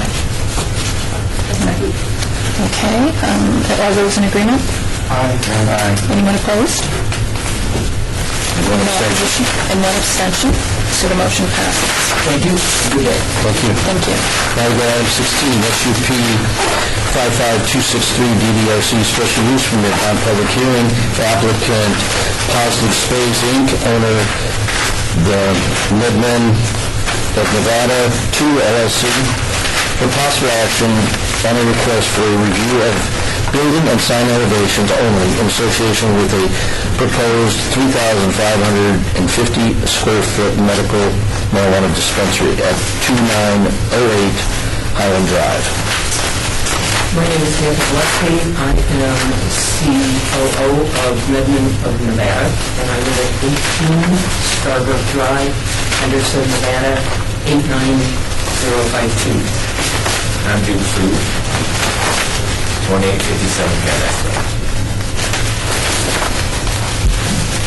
We have, as you can see from the design, we have gone with a very subtle sign. It's only 6.5. Well, we need to hold up there. I'm going to let the staff do their part first. Sorry. Thank you, Mr. Chairman. Staff notes that this building is, the signage is in conformance to the requirements of the signage. Our staff did have some concerns with the building itself on its elevations, as it is a tilt-up metal building. However, we are recommending approval of the item with one condition added: all development shall be in conformance with the site plan, building elevation, sign elevation, state stamp 72314, except for limited conditions here. Okay. You ready to finish? Again, we've gone with a very subtle sign. It's only 6.5 square feet, well under the 30 square feet. It is painted on as opposed to being a box look in the back. In addition, I'm sure that one of the members has driven by all the properties, and there's an existing freestanding sign there that currently advertises my train company. I'm a member of this group. So is my partner. We own the building that you're looking at 2908. It's just a very simple wood freestanding sign, which we would remove. Very easy to remove. We're requesting approval on the signage and elevation. Okay. Members, any questions, comments? This seems to be the first one that does not comply with the elevations and gets the staff recommendation approval.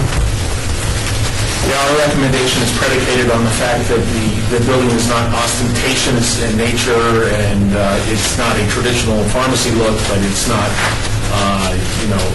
something that's ostentatious or, as Title 19 indicates, obnoxious in nature for elevations, which is in the code. And I would like to say the building is currently painted red. As you can see, it's part of a group of buildings that all up and down Highland are kind of painted that red, rusty red color.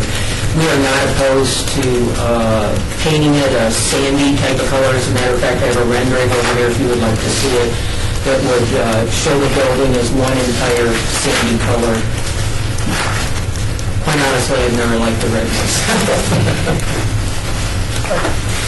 Mr. Chairman, I just got a few comments. I didn't drive by the site, but I got on Google Maps and drove up and down the site looking at the street view, and I did notice all the buildings, and I have passed by many a times. It's just unfortunate that we have to vote on these so quickly, because I don't really feel that it's our responsibility to redesign their building and make it have a professional, dignified, and orderly-looking appearance. And that's something that we really can't do here today, but we have to push this through. No, as I indicated, we're not in the process of designing or making recommendations on dramatic aesthetic changes.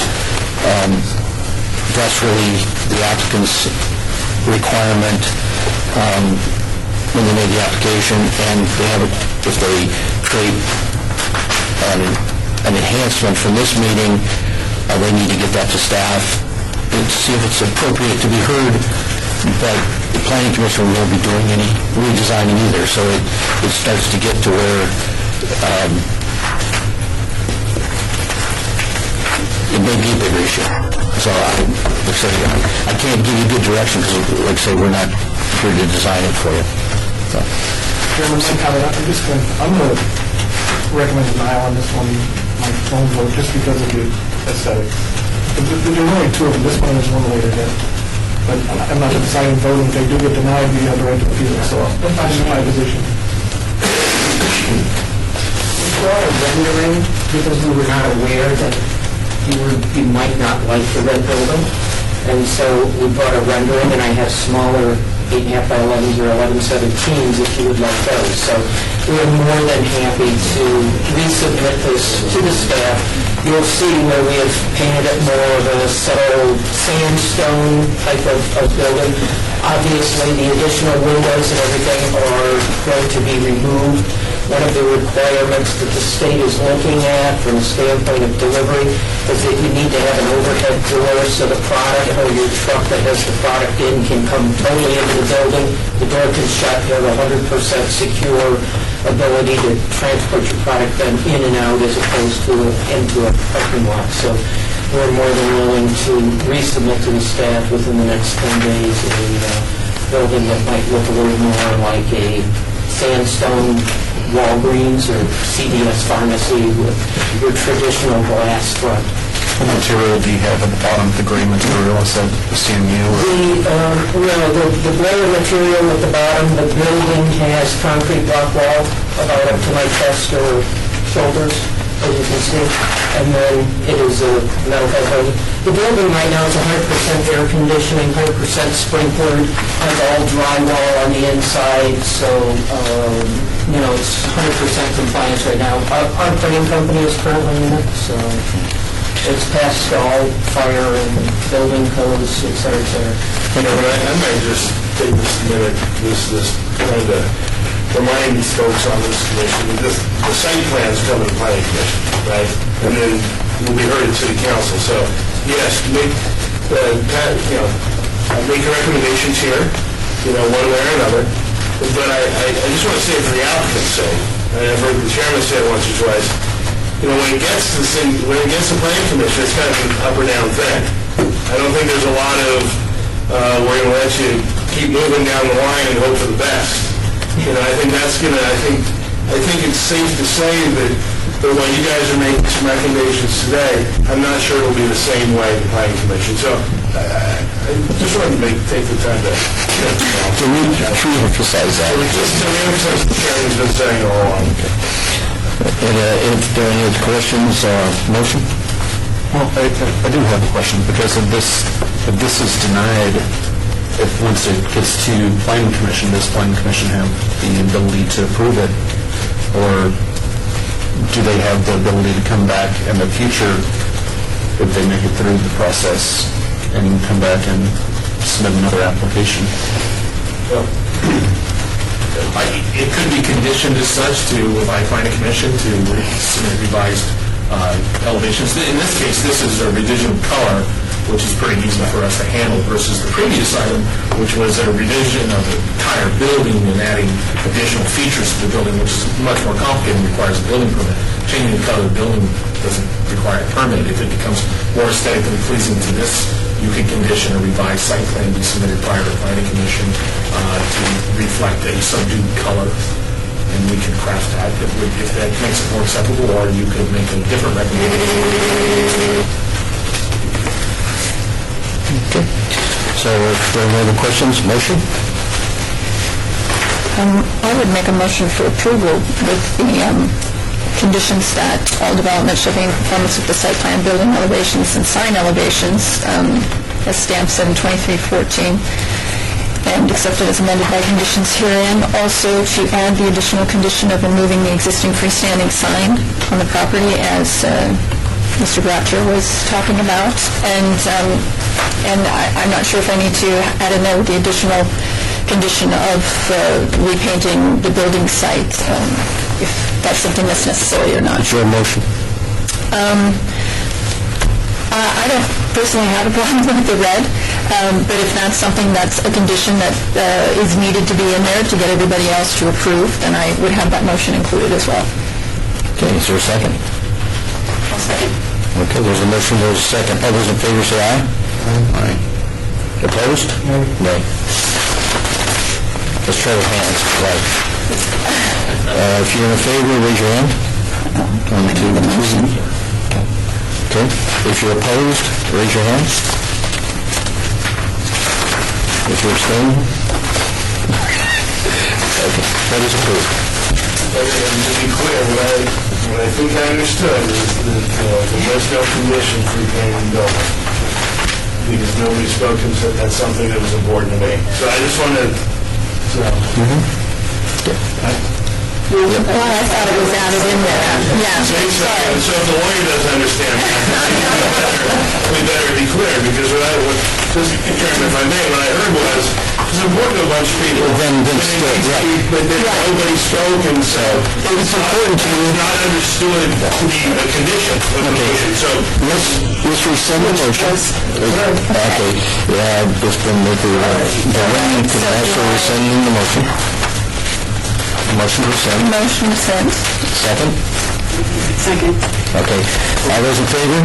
Aye. Aye. Motion is rescinded. Now let's try again. Okay.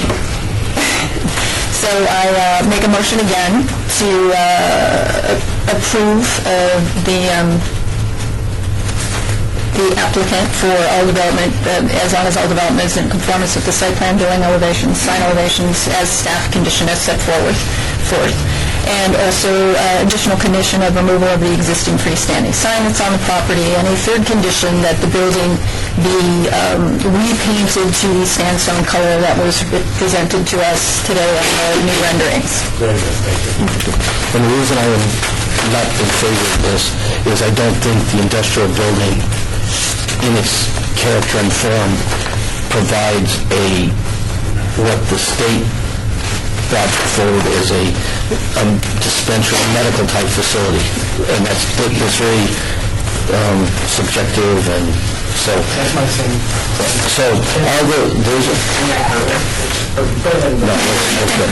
Okay, there's a motion, a second. All those in favor? Aye. Okay, hands, all those in favor? Aye. There's 4. All those opposed? Nay. 2. All righty, thank you very much. Appreciate it. And the comment I would like to make Chairman, regarding your comment about the state, I respectfully disagree with you. What the state is encouraging is that these facilities be 100% vertically integrated with a dispensary, a cultivation, and a production, all inclusive. Yeah, but the city already made a choice to go another direction, so that train left the station. Thank you. All righty.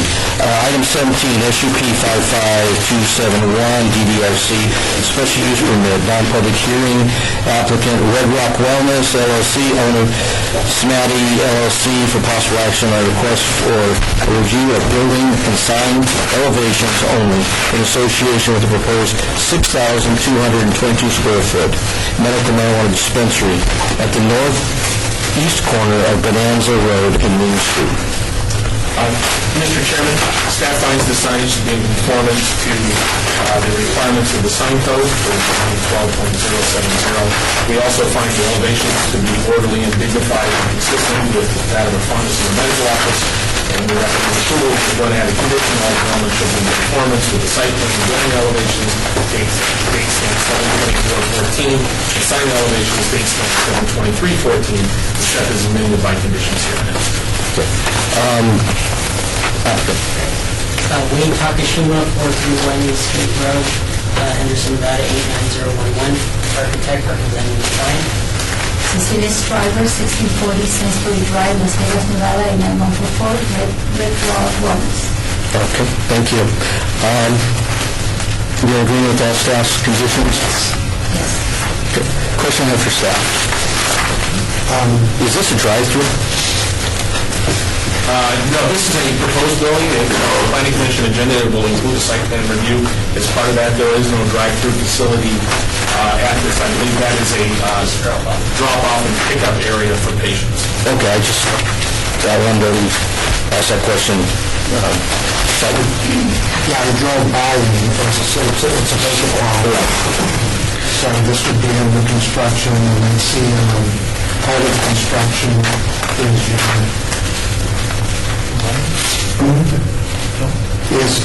is a park. I think that's more decorative art than a sign. Actually, I believe that pole you're referring to is Urban Wind Turbine. Good, sure. And your temporary director was.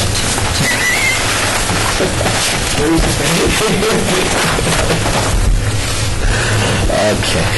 Any comments, other comments, members, questions, motion?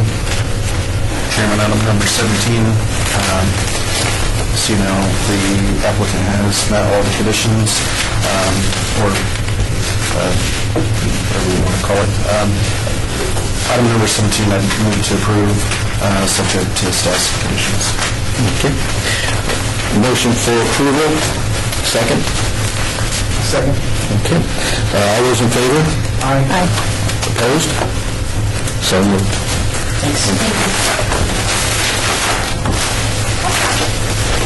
And now is there Distance separation. Item 18, SUP 55286, DDRC, special use permit, non-public hearing, applicant Top Farm LLC, owner DeLuca Building LLC, for possible action on request for a review of building and sign elevations only with the proposed 5,478 square foot medical marijuana dispensary at 7580 West Sahara. Mr. Chairman, staff finds that the signage and the elevations are in conformance with Title 19, and the building is designed as an elevation that's professional and orderly and unified.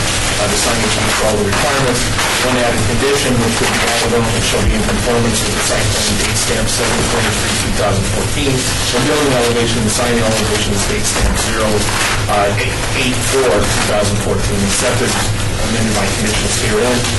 We do note that it doesn't indicate whether the sign was internally illuminated or not. It might not be, but if it is, it needs to be internally illuminated. That's the future consideration, but at this point, it's not going to show. I have the revisions with the entire illumination called out. Give me name and address for the record. Anthony DeLuca, 39.5 Avenue, Forest. You in agreement with all conditions? Yes, and I have revisions. pull out the internal illumination as well. Okay. Those you can provide to staff.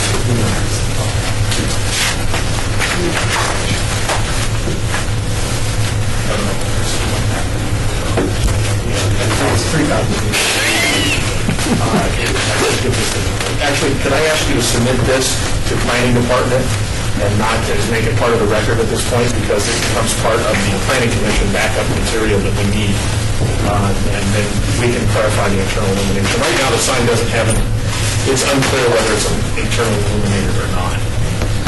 And our vote here isn't going to change whether you do it or not do it. But we have a condition to have to. Okay. Chairman, can you just call a question? Yes, sir. We have a freestanding sign in front of the building right now, is that correct? Are you willing to remove that sign? It would not be really, not at top on that side. You're not willing to remove the sign? Freestanding monument building? There's a freestanding sign in front of the actual building, there's also a monument sign, entry sign. Yeah, that was a requirement of the code. I'm talking specifically about the freestanding sign directly in front of this building. For clarification, there's another business in there that uses that sign, and we continue to use that sign, not this sign, just each part. So there's multiple businesses in the building? Yes. It's a multi-tenant building. Yes. Structurally, So as such, the freestanding sign is permissible? Yes. Okay. Any other comments, questions? Motion?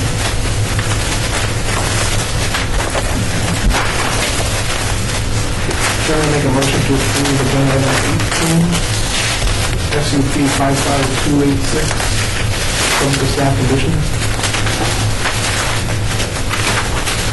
Second. Before we go, I'm just looking at your plan here, not the, and it appears to me that you occupy the entire building for this use. No. You might be looking at the existing. Floor plan as opposed to proposed. I see cash vault, I see office, break, product vault, so I'm assuming that's your use, not somebody else's. And it shows you utilizing all buildings with doors connecting throughout. So I guess what I would ask the maker of the motion to do is just add a condition that if you were going to occupy the entire building, then that sign would be removed. But that's not the case, but that's fine. Okay. Is that? Just a question, is the elevation just submitting, is that change what we have here, including the shared office space? It's just basically, that's the only condition that was indicated, was to call out the internal illumination. That's really going to change. My motion would be to, I have to revise my motion, Chairman. Okay. Motion would be to approve item number 17, SUP 55286, subject to staff conditions, with an added condition that if the building is used by a single user, a freestanding drive sign will be removed. Second. Second. All those in favor, say aye. Aye. Opposed? Thank you very much. So now we go to item 19, SUP 55289, DDRC, special use permit, non-public hearing, applicant New Leaf CLV Dispensary LLC, owner Michael G. and Catherine F. Hood, for possible action on request for a review of building and sign elevations only in association with the proposed 3,600 square foot medical marijuana dispensary, 4500 West Charleston Boulevard. Mr. Chairman, before we start on this one, I'm just going to go ahead and abstain on it, seeing as how we're currently doing some improvements on a project with Kenny. However, it's not related to this, but out of abundance of caution, until that job is complete, I won't be voting on this item. Already. Staff. Mr. Chairman, staff finds that the elevations are professional, orderly, and in the manner of pharmacy and medical office, and also the signage meets the requirements. I believe the signage is to be backlit, is that correct? and which is less intense than internal lighting, and such staff supports backlighting. As such, there was one condition, all development shall be in conformance with the site plan, building elevations, and sign elevations, date stamp 7/23/14, except permitted by conditions here. Thank you. Chairman Johnson, law firm Craig Jones Vargas, 300 South 4th Street. Here on behalf of the applicant, we do have a freestanding sign that we will be no problem taking down. We feel that the project is in conformance with the state's requirements that it be orderly and decorated as a pharmacy or in that manner. And we just request your approval. One second. I thought I caught all of these, but I actually have an open application with the firm of Fenimore Craig, Jones Vargas, so I will abstain on this item. I don't have any economic issue in this, it's a zoning matter, and we're doing it for a client of mine. If out of the discussion, the issue, so we actually Okay, I will. Okay. Does anyone here on the board have any questions? That being said, do we have a motion?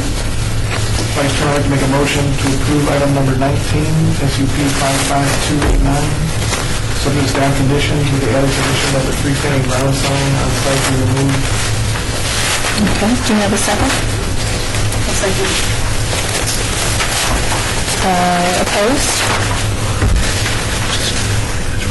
None seeing opposed, and the motion, item number 20, SUP 55289 is passed. Oh, sorry, 19? Motion passes. Mr. Chairman, there's been a request for an advance here. We're going to change staff members, and some of the board members need to excuse themselves just briefly. Okay, why don't we take about a 3-minute break? Let's see, cigarettes are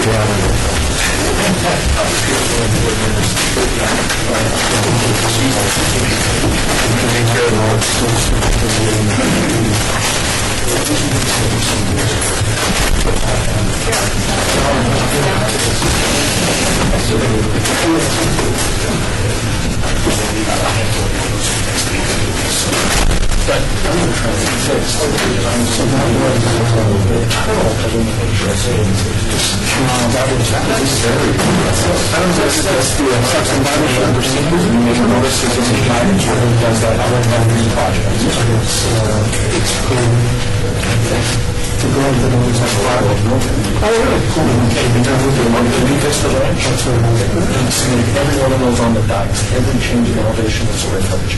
I think we I want to reject this application.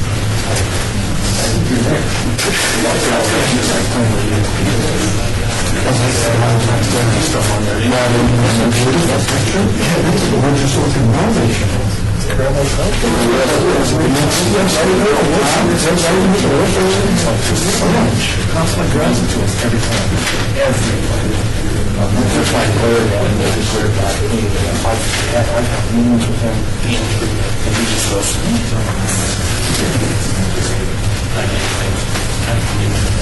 I'd like to get you a lesson. Of course, he says,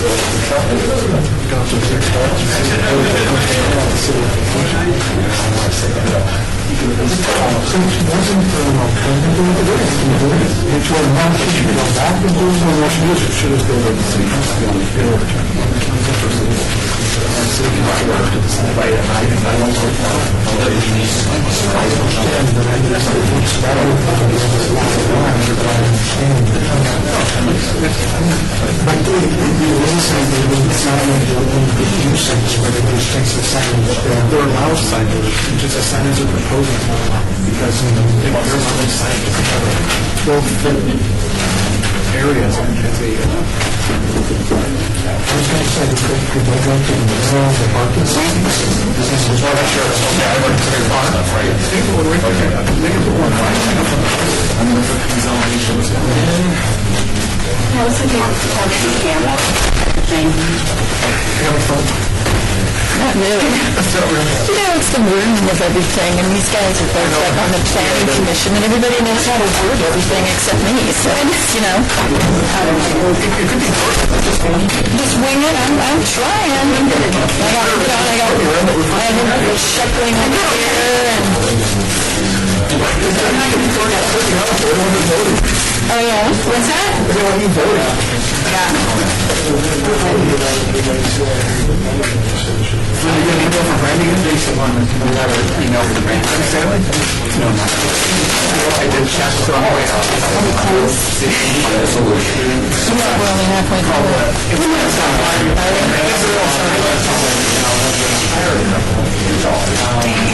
We want to help her succeed. I said if we want to help her succeed, she'll help her all the time. You know my girlfriend.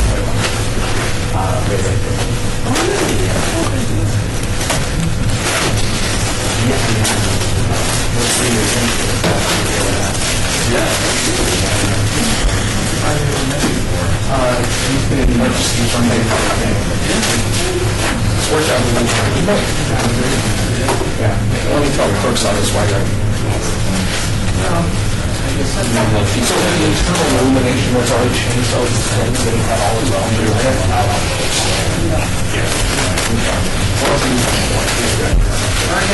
So you're involved in quite a lot of these projects or development of the building? No, actually,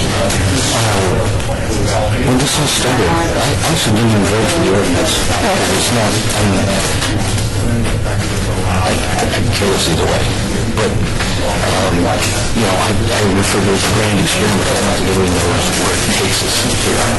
Spending half my time in Colorado, I'm quite familiar with the grand experiment, so we're kind of guinea pigs for it all too. And I was up there, I went to a baseball game with my nephew, and we went, we kind of looked at a couple of dispensaries, locations, and, you know, we were in the bars and stuff, and really didn't notice a lot of the potential problems with it. But I do realize it was a pretty extensive real estate, you know, and all these people were, since the requirements were specific, my phone was ringing up to me, figure this out. And I'm like, yeah, I can figure it out. And half the people that were going on the street, people were holding medical district. That's not going to happen. And guys, this a lot of people that got through the county didn't leave the city because they were those type of organizations. And so a lot of these clients, we help them get their we're trying to get it where we thought it should work. Gotcha. Yeah, we toured when Wes and I were in Denver, and we actually toured a facility, sports facility. It was amazing. You could eat outdoors and on the retail section itself looked like high-end, you know, like a designer retail store. It's funny because so much people design it. I really get every big place to be there.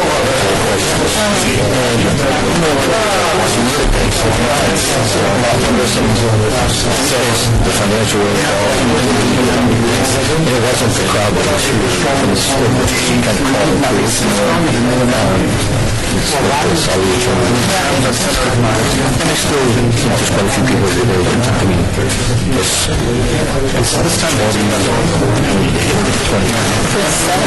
27, the next day, most of the primary sites of our list. The next meeting is Sunday. So a lot of these are away.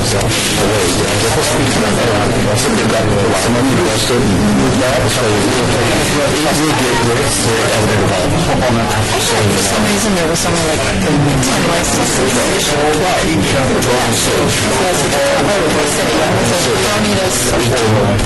Gotcha. Like 4 in North Las Vegas and 5 in whatever. 26.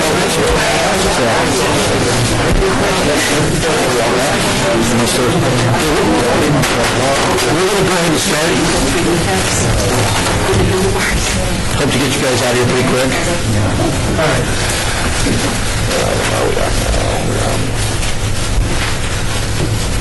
Item 21, SU Oh, 20. Okay. SUP 55291, DDRC, special use permit, non-public hearing, applicant Greenleaf Medical LLC, owner Sahara West Executive Park LLC, for possible action on a request for a review of building and sign elevations only in association with the proposed 4,363 square foot medical marijuana dispensary at 3190 West Sahara Avenue. Staff, do we have an applicant here for this? Okay, let's trail this since this came right after the break. And now we'll go to item 21, SUP 55297, DDRC special use permit. Non-public hearing, applicant Diversified Modalities, Retail Ltd., owner DN Charleston LLC, for possible action on a request for review of building and signage elevation only associated with the proposed 6,020 square foot medical marijuana dispensary at 5350 West Charleston Avenue. Do we have an applicant here on this one? Looks like I'm batting a thousand. Yeah. Let's settle this. Mr. Chairman, We weren't trailers, but at the end of this meeting, what we might do is hold these items in advance to the next meeting if the applicant does not appear. why would we? I mean, I'm not being cruel, but you've got so many here and so many on the next agenda. At some point, tough decisions are going to get made one way or the other. But I understand. Okay. And here's how you spell my name, Red. Okay. Item 22, SUP 55299, DDRC, special use permit, non-public hearing, applicant Herbal Choice Inc., owner NVDD Hot Wings RP5 LLC, for possible action on a request for review of building and sign elevations only in association with the proposed 1,360 square foot medical marijuana dispensary at 800 West Mesquite Avenue. We have an applicant. So,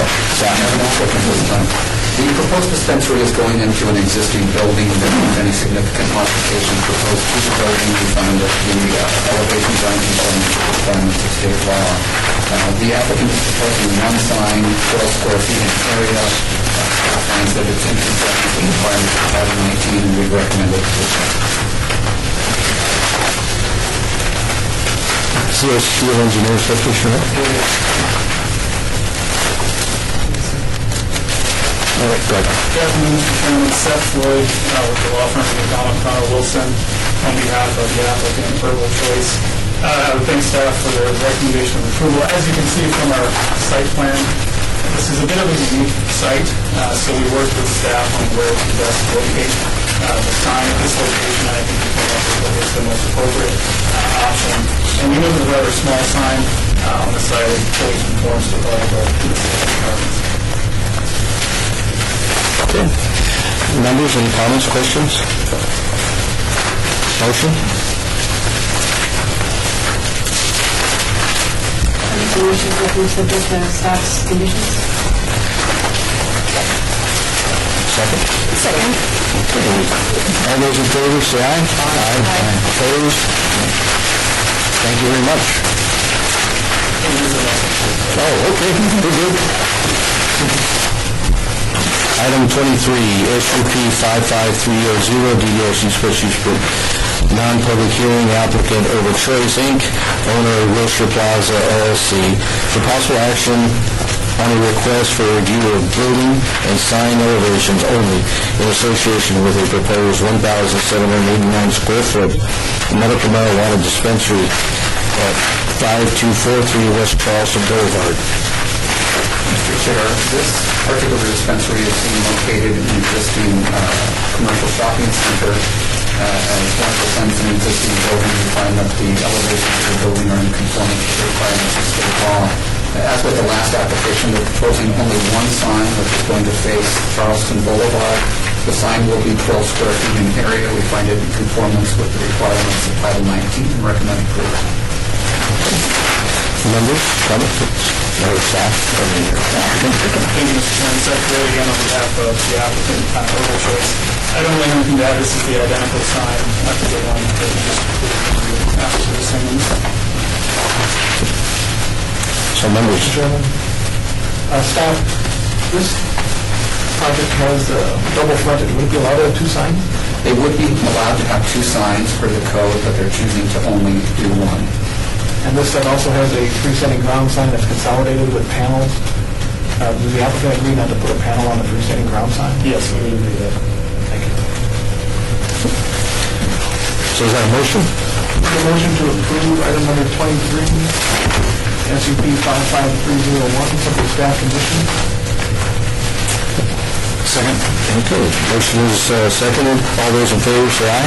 Aye. Opposed? Thank you very much. Item 24, SUP 55302, DDRC Special Use Permit, non-public hearing applicant Silver Sage Wellness LLC, owner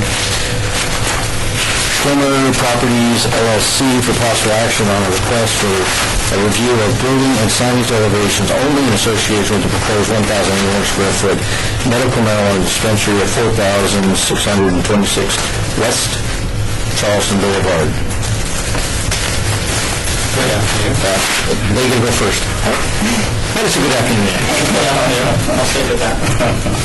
Mr. Chairman, this particular dispensary is also being located in a strip retail building on West Charleston.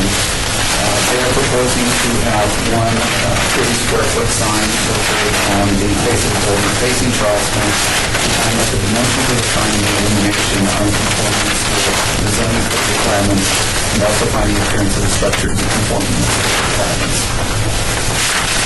In favor, I'm an attorney representing the applicant at 615 South 6th Street. This is, as listed by staff, conforming use.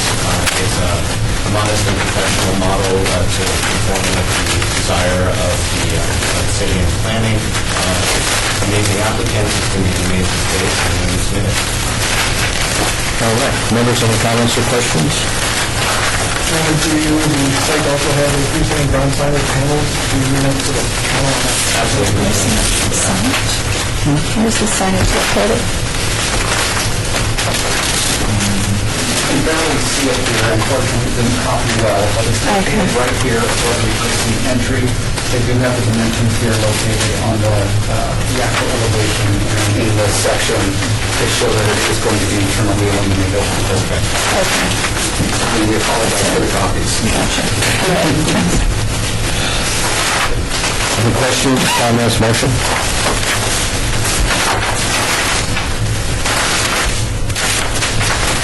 Mr. Chairman, I make a motion for approval of the CP 55302, subject to staff conditions.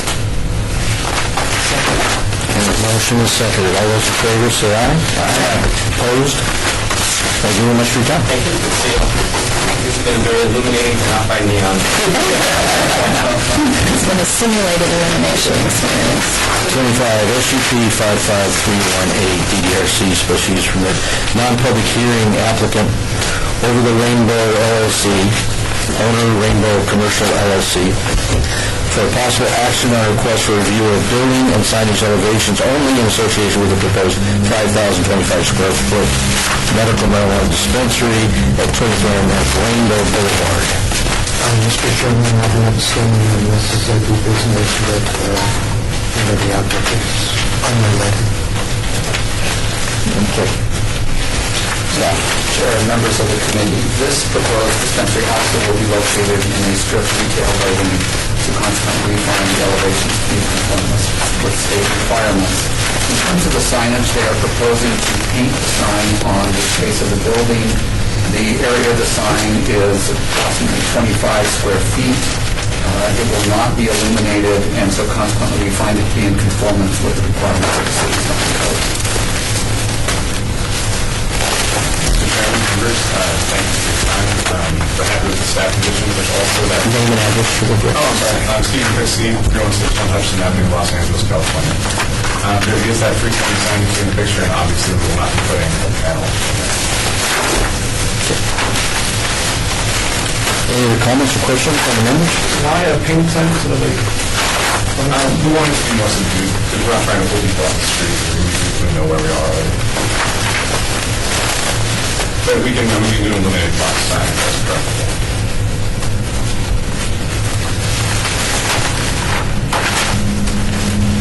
I guess my only comment was, if it was a shopping center I was involved with, I wouldn't be so eager to have a painted sign with the requirement of other signs. But that's, what you submitted does meet our requirements, so. I guess the other question on that is a painted sign that doesn't really have a permit, so how would you know the sign was in place at that code? All signs require a certificate per Title 19. We've teamed up since you've done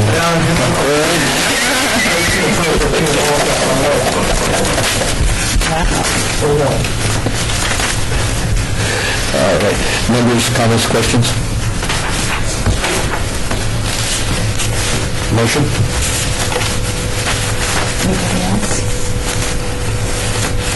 I'm just going to vote against. I'm not going to make a motion, I'm going to vote against.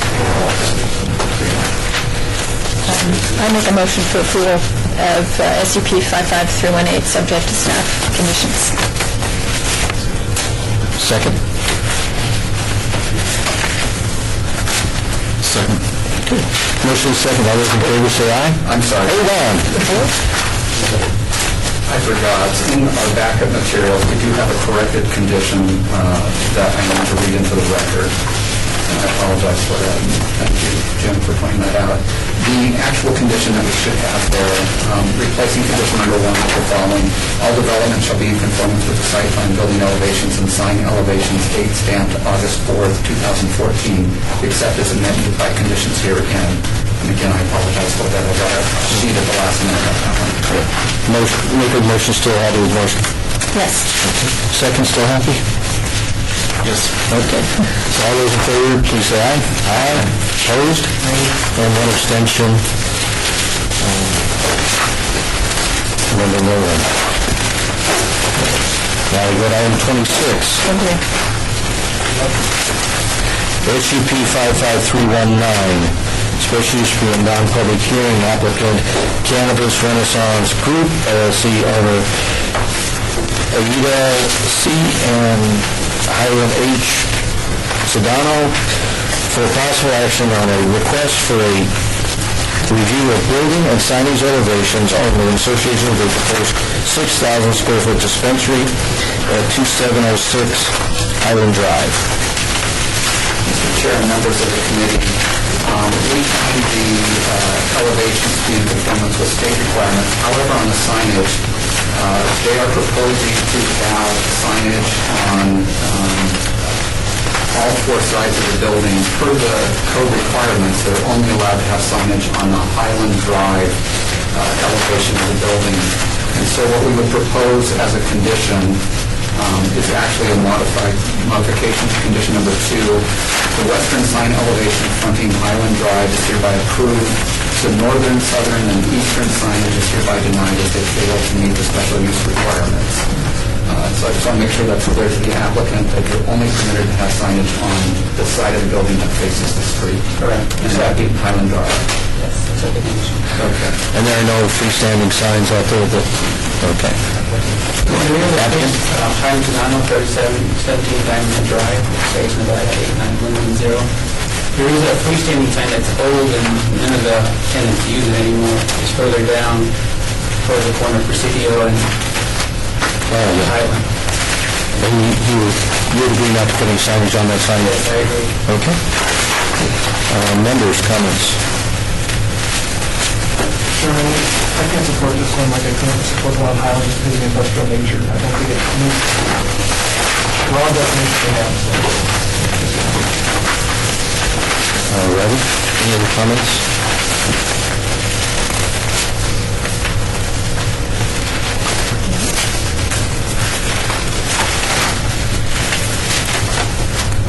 Motion?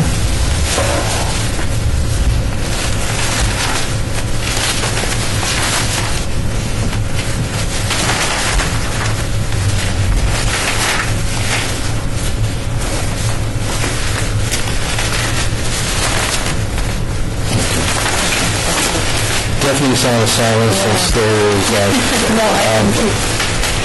Motion all day, I guess. Yep. So I would make a motion to approve SCP 55319, subject to all staff conditions. Just on that, in condition number 2, it needs to state Highland Drive instead of Western. Highland Drive, stating Highland Drive instead of Western, and also adding the additional condition that the applicant does agree not to put any signage in the freestanding sign that is currently on the property. All right, second. You have a second on this? Second. Okay. So all those in favor, please say aye. Aye. Aye. All those opposed? Nay. So, Mr. Norman, you're up? Oh, you're not, okay. So, it's 4-2? Thank you very much. Now, item 27, citizens participate. Oh, we got those 2 items we trailed. 20 and 21. 20 and 21. Is the applicants here for items 20 and 21? Okay. Representative second. I'd like to just make a comment, and this committee can do as they wish.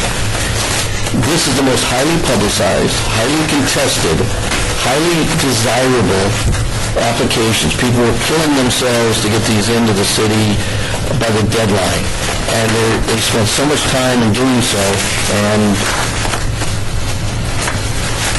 the fact that they don't show to the first meeting, which is the most important one to start off on,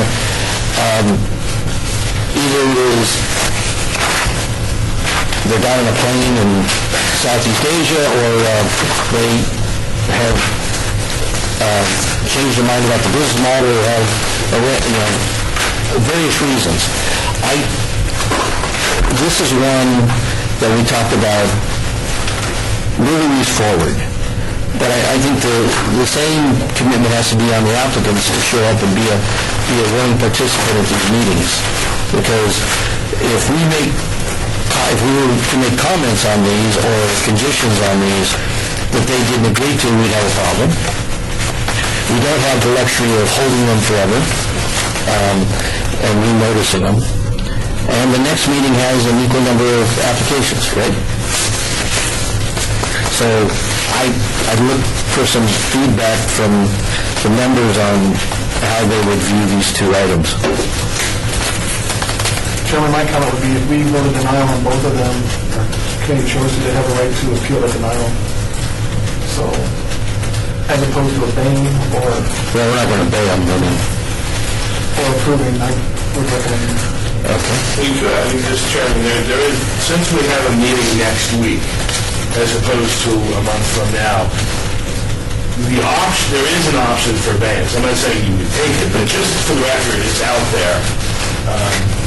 But technically, you wouldn't have a notice, or meet any kind of notice provisions, right? You got less than 7 days? The agenda was So these items would not be re-noticed, but they would be held in advance to that date. So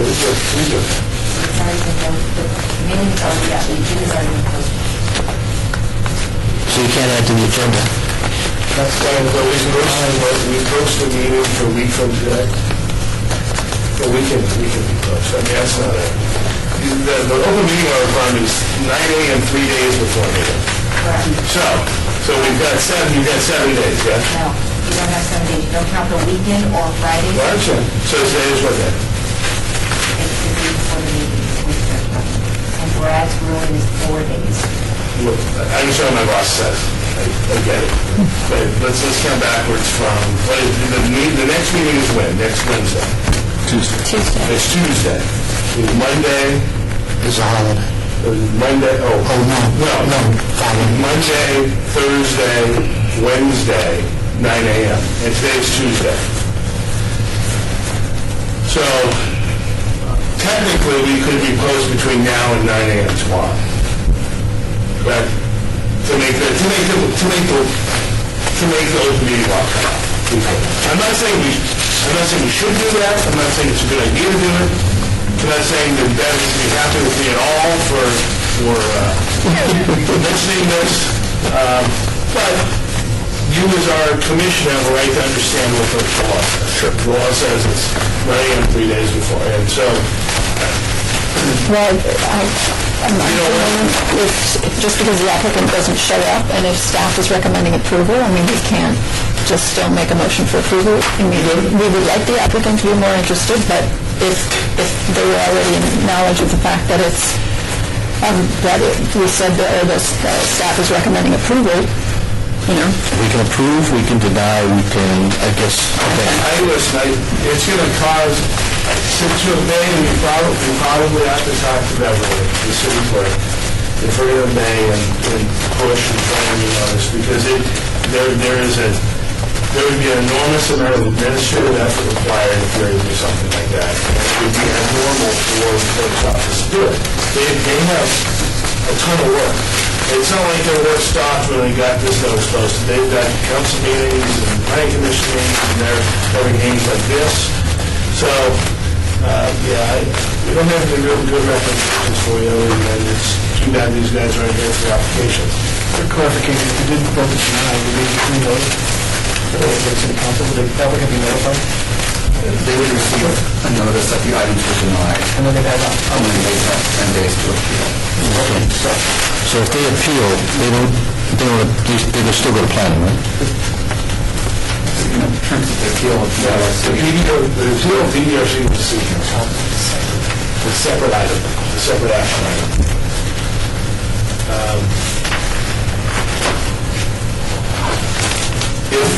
If abeyance is something that is you're interested, we probably ought to talk to, someone ought to probably have to have, maybe it's bigger. I don't think we should be in. I'm just saying, if that's an option, we probably ought to get the clerk on the phone so we can talk to her.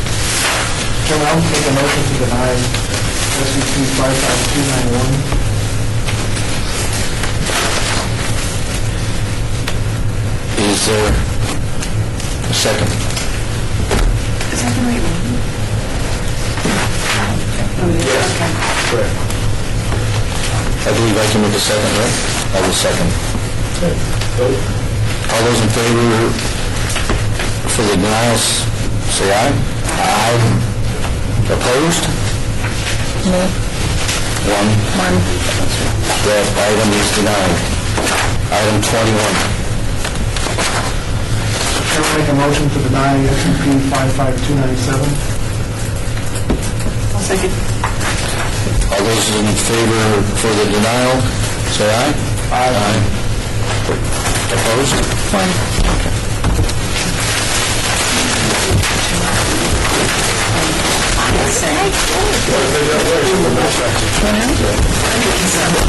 The interesting part is, for all the headaches... Okay, now we're going to let further the meeting, citizens' participation items during this portion of the meeting are limited to matters on the agenda and cannot be acted upon. If you wish to be heard, come forward, use your name. Your time will be limited. Seeing no one, meeting adjourned. Thank you, DRC, for your participation.